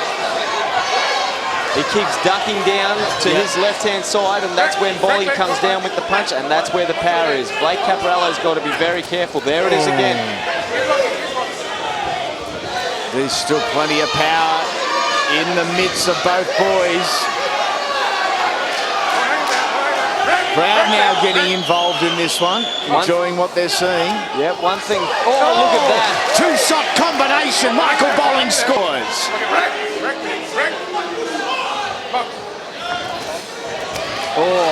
Caparello responds right to receipt.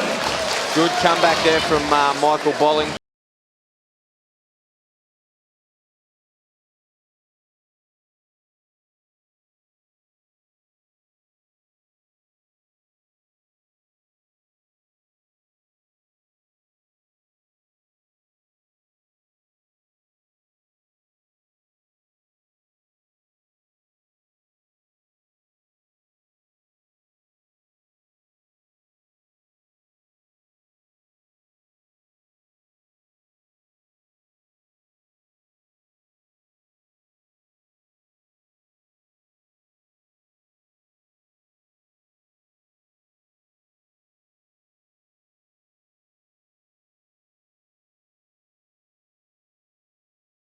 Keep trying. He's got to keep going and think, well, I had a good success at the end of that round. I've got to try my best. And here we go, $10,000. Winner takes all. It is on the line. And this is the 8th and final round. Michael Bolling in the black trunks, and the black and the white Blake Caparello, who was caught a couple of times late in the 7th round. Will the hands come up? Will he back foot box? Will he keep his distance? Is he a little more cautious? He's just, look, he's leading the fight, and Bolling still showed in that round he's still got power. He's just got to keep doing what worked for him, but a little bit more cautious on his defence. At the end of the day, you don't want to get to round 8 after winning each round and you get knocked out. Good for Michael Bolling, good for everyone else. Great work rate from both young guys. They haven't been hard to find. They've thrown plenty of punches. They've moved a ton. Oh, there it is. He walks into a monster left hand. You know, credit to everyone, Fox Sports, the promoters, both teams. But these are the fights we want to see domestically, you know. I agree. Two top Aussies. Okay, they're in it. Oh, what a left hand from Blake Caparello. Two different weight divisions. They've met in the middle. Beautiful. I really enjoy seeing it. Watch, here comes a left hand from Caparello. Oh, he missed with it. He walked into a couple there, Caparello. Bolling very much needs the KO here. That is stating the obvious, but well behind, we think, unofficially on the scorecard, the three ringside judges, Sam Bulmer, Anthony Hibbs and Tony Moretta. Well, Caparello's hands are down there. Bolling should send the power hand, the left hand for the southpaw, down to the body and come up with a big hook. Caparello's hands are very low. Body's so open. Oh, look at that for a left hand. Yeah, good shot from Caparello. Again, 60 seconds left in our main event. Yeah, that's it. Watch your back out. Watch your back out.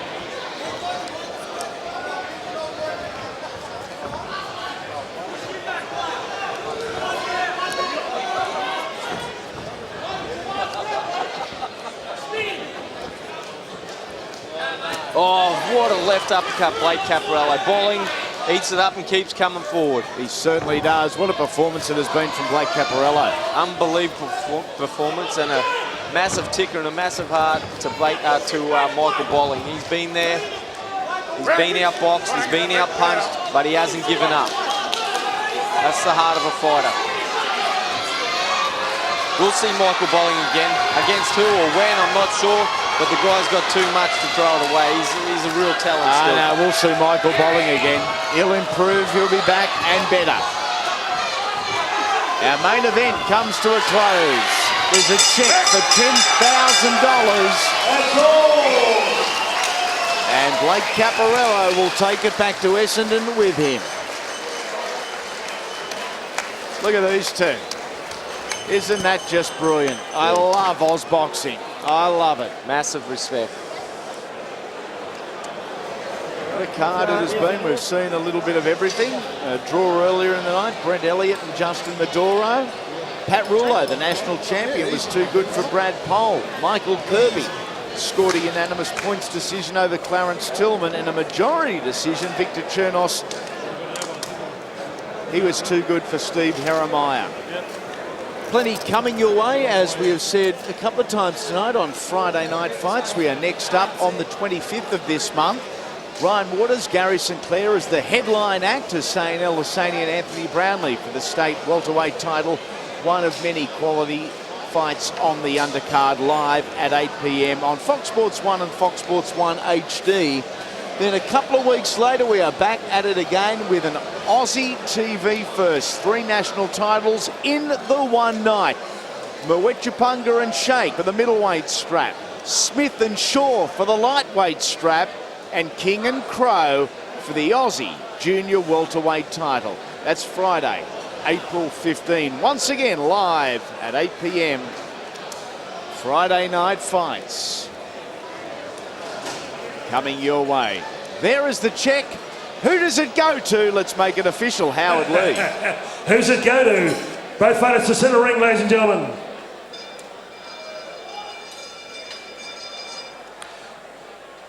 Ladies and gentlemen, we have a unanimous points decision. Judge Samantha Bullner had it 76-75, very close. Judge Anthony Hibbs had it 77-74. Final card, Tony Moretta, 80-71. Unanimous points. Blue corner, Blake Caparello. Blake Caparello victorious. Michael Bolling resigned to the fact that he knows that Caparello won it and won it well. A great Aussie local fight, and Caparello with the 10 grand. What is happening with the scoring here in Melbourne, though?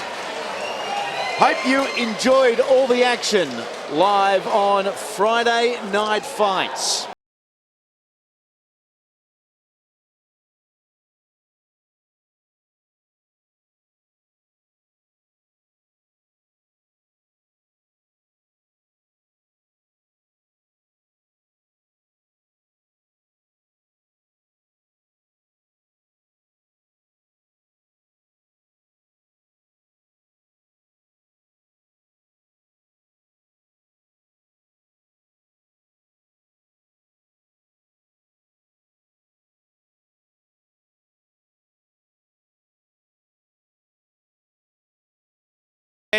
Some of the best fights I've seen in a long time, culminating in the last 8 rounds between Viktor Chernous and Steve Heremaia, and finishing with this, with Michael Bolling from New South Wales losing on a unanimous points decision to Blake Caparello. I think it was a great fight, an absolute war. Thank you very much for all your support.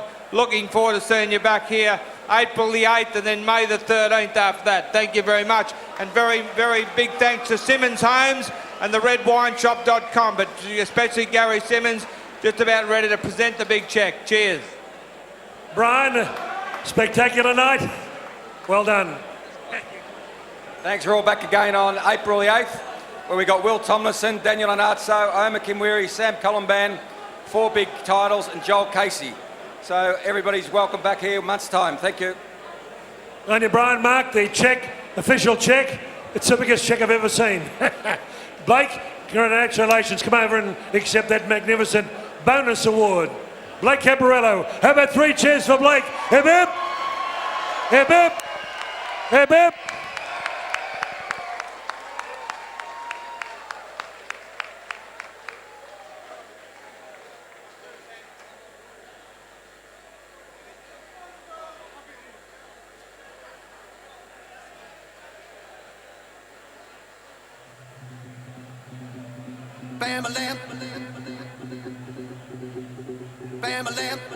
Blake, congratulations. Arguably, not arguably, but certainly your best fight. You fought a beautiful fight. Knockdown first round. That set the pattern. The big left hooks. Had you worked out a weakness in Bolling's defence? Sam just taught me all along, just go over the top of the jab, bowl your overhand, because that's my best punch, and that's what I did. First round, I got him. And to Michael's credit, everyone give him a round of applause, because he's one tough bloke, mate. He come forward for the whole 8 rounds after a big knockdown. I wanted this fight. Michael wanted the fight. We both put our purse up. And I've got to thank Michael very much. And got to give my team, Sam LeBruna, puts plenty of time in. Silly Ryan Mitchum and Nick the Greek, best team out. Also got to thank my sponsors. I got Kia Werribee, S&J Panels, Signal, I got CMS Meats. All thank you very much. And I just want the best in Australia. That's why I took on Michael Bolling. That's one step, and we've got more to come. Thank you very much, everyone. And thanks Barry and Brian Armtruder and Simmons for putting me on this fight. Thank you very much. Okay, that's our winner, Blake Caparello. A very impressive performance. A clear-cut points win over Michael Bolling. Okay, on Fox Sports, Howard Lee on behalf of Brian Armtruder, Barry, Michael Sports at the Melbourne Pavilion. Hope you've had a great night. Protect yourself at all times, both physically and emotionally. Reach for the stars. Keep punching. We'll see you soon. Good night from Melbourne.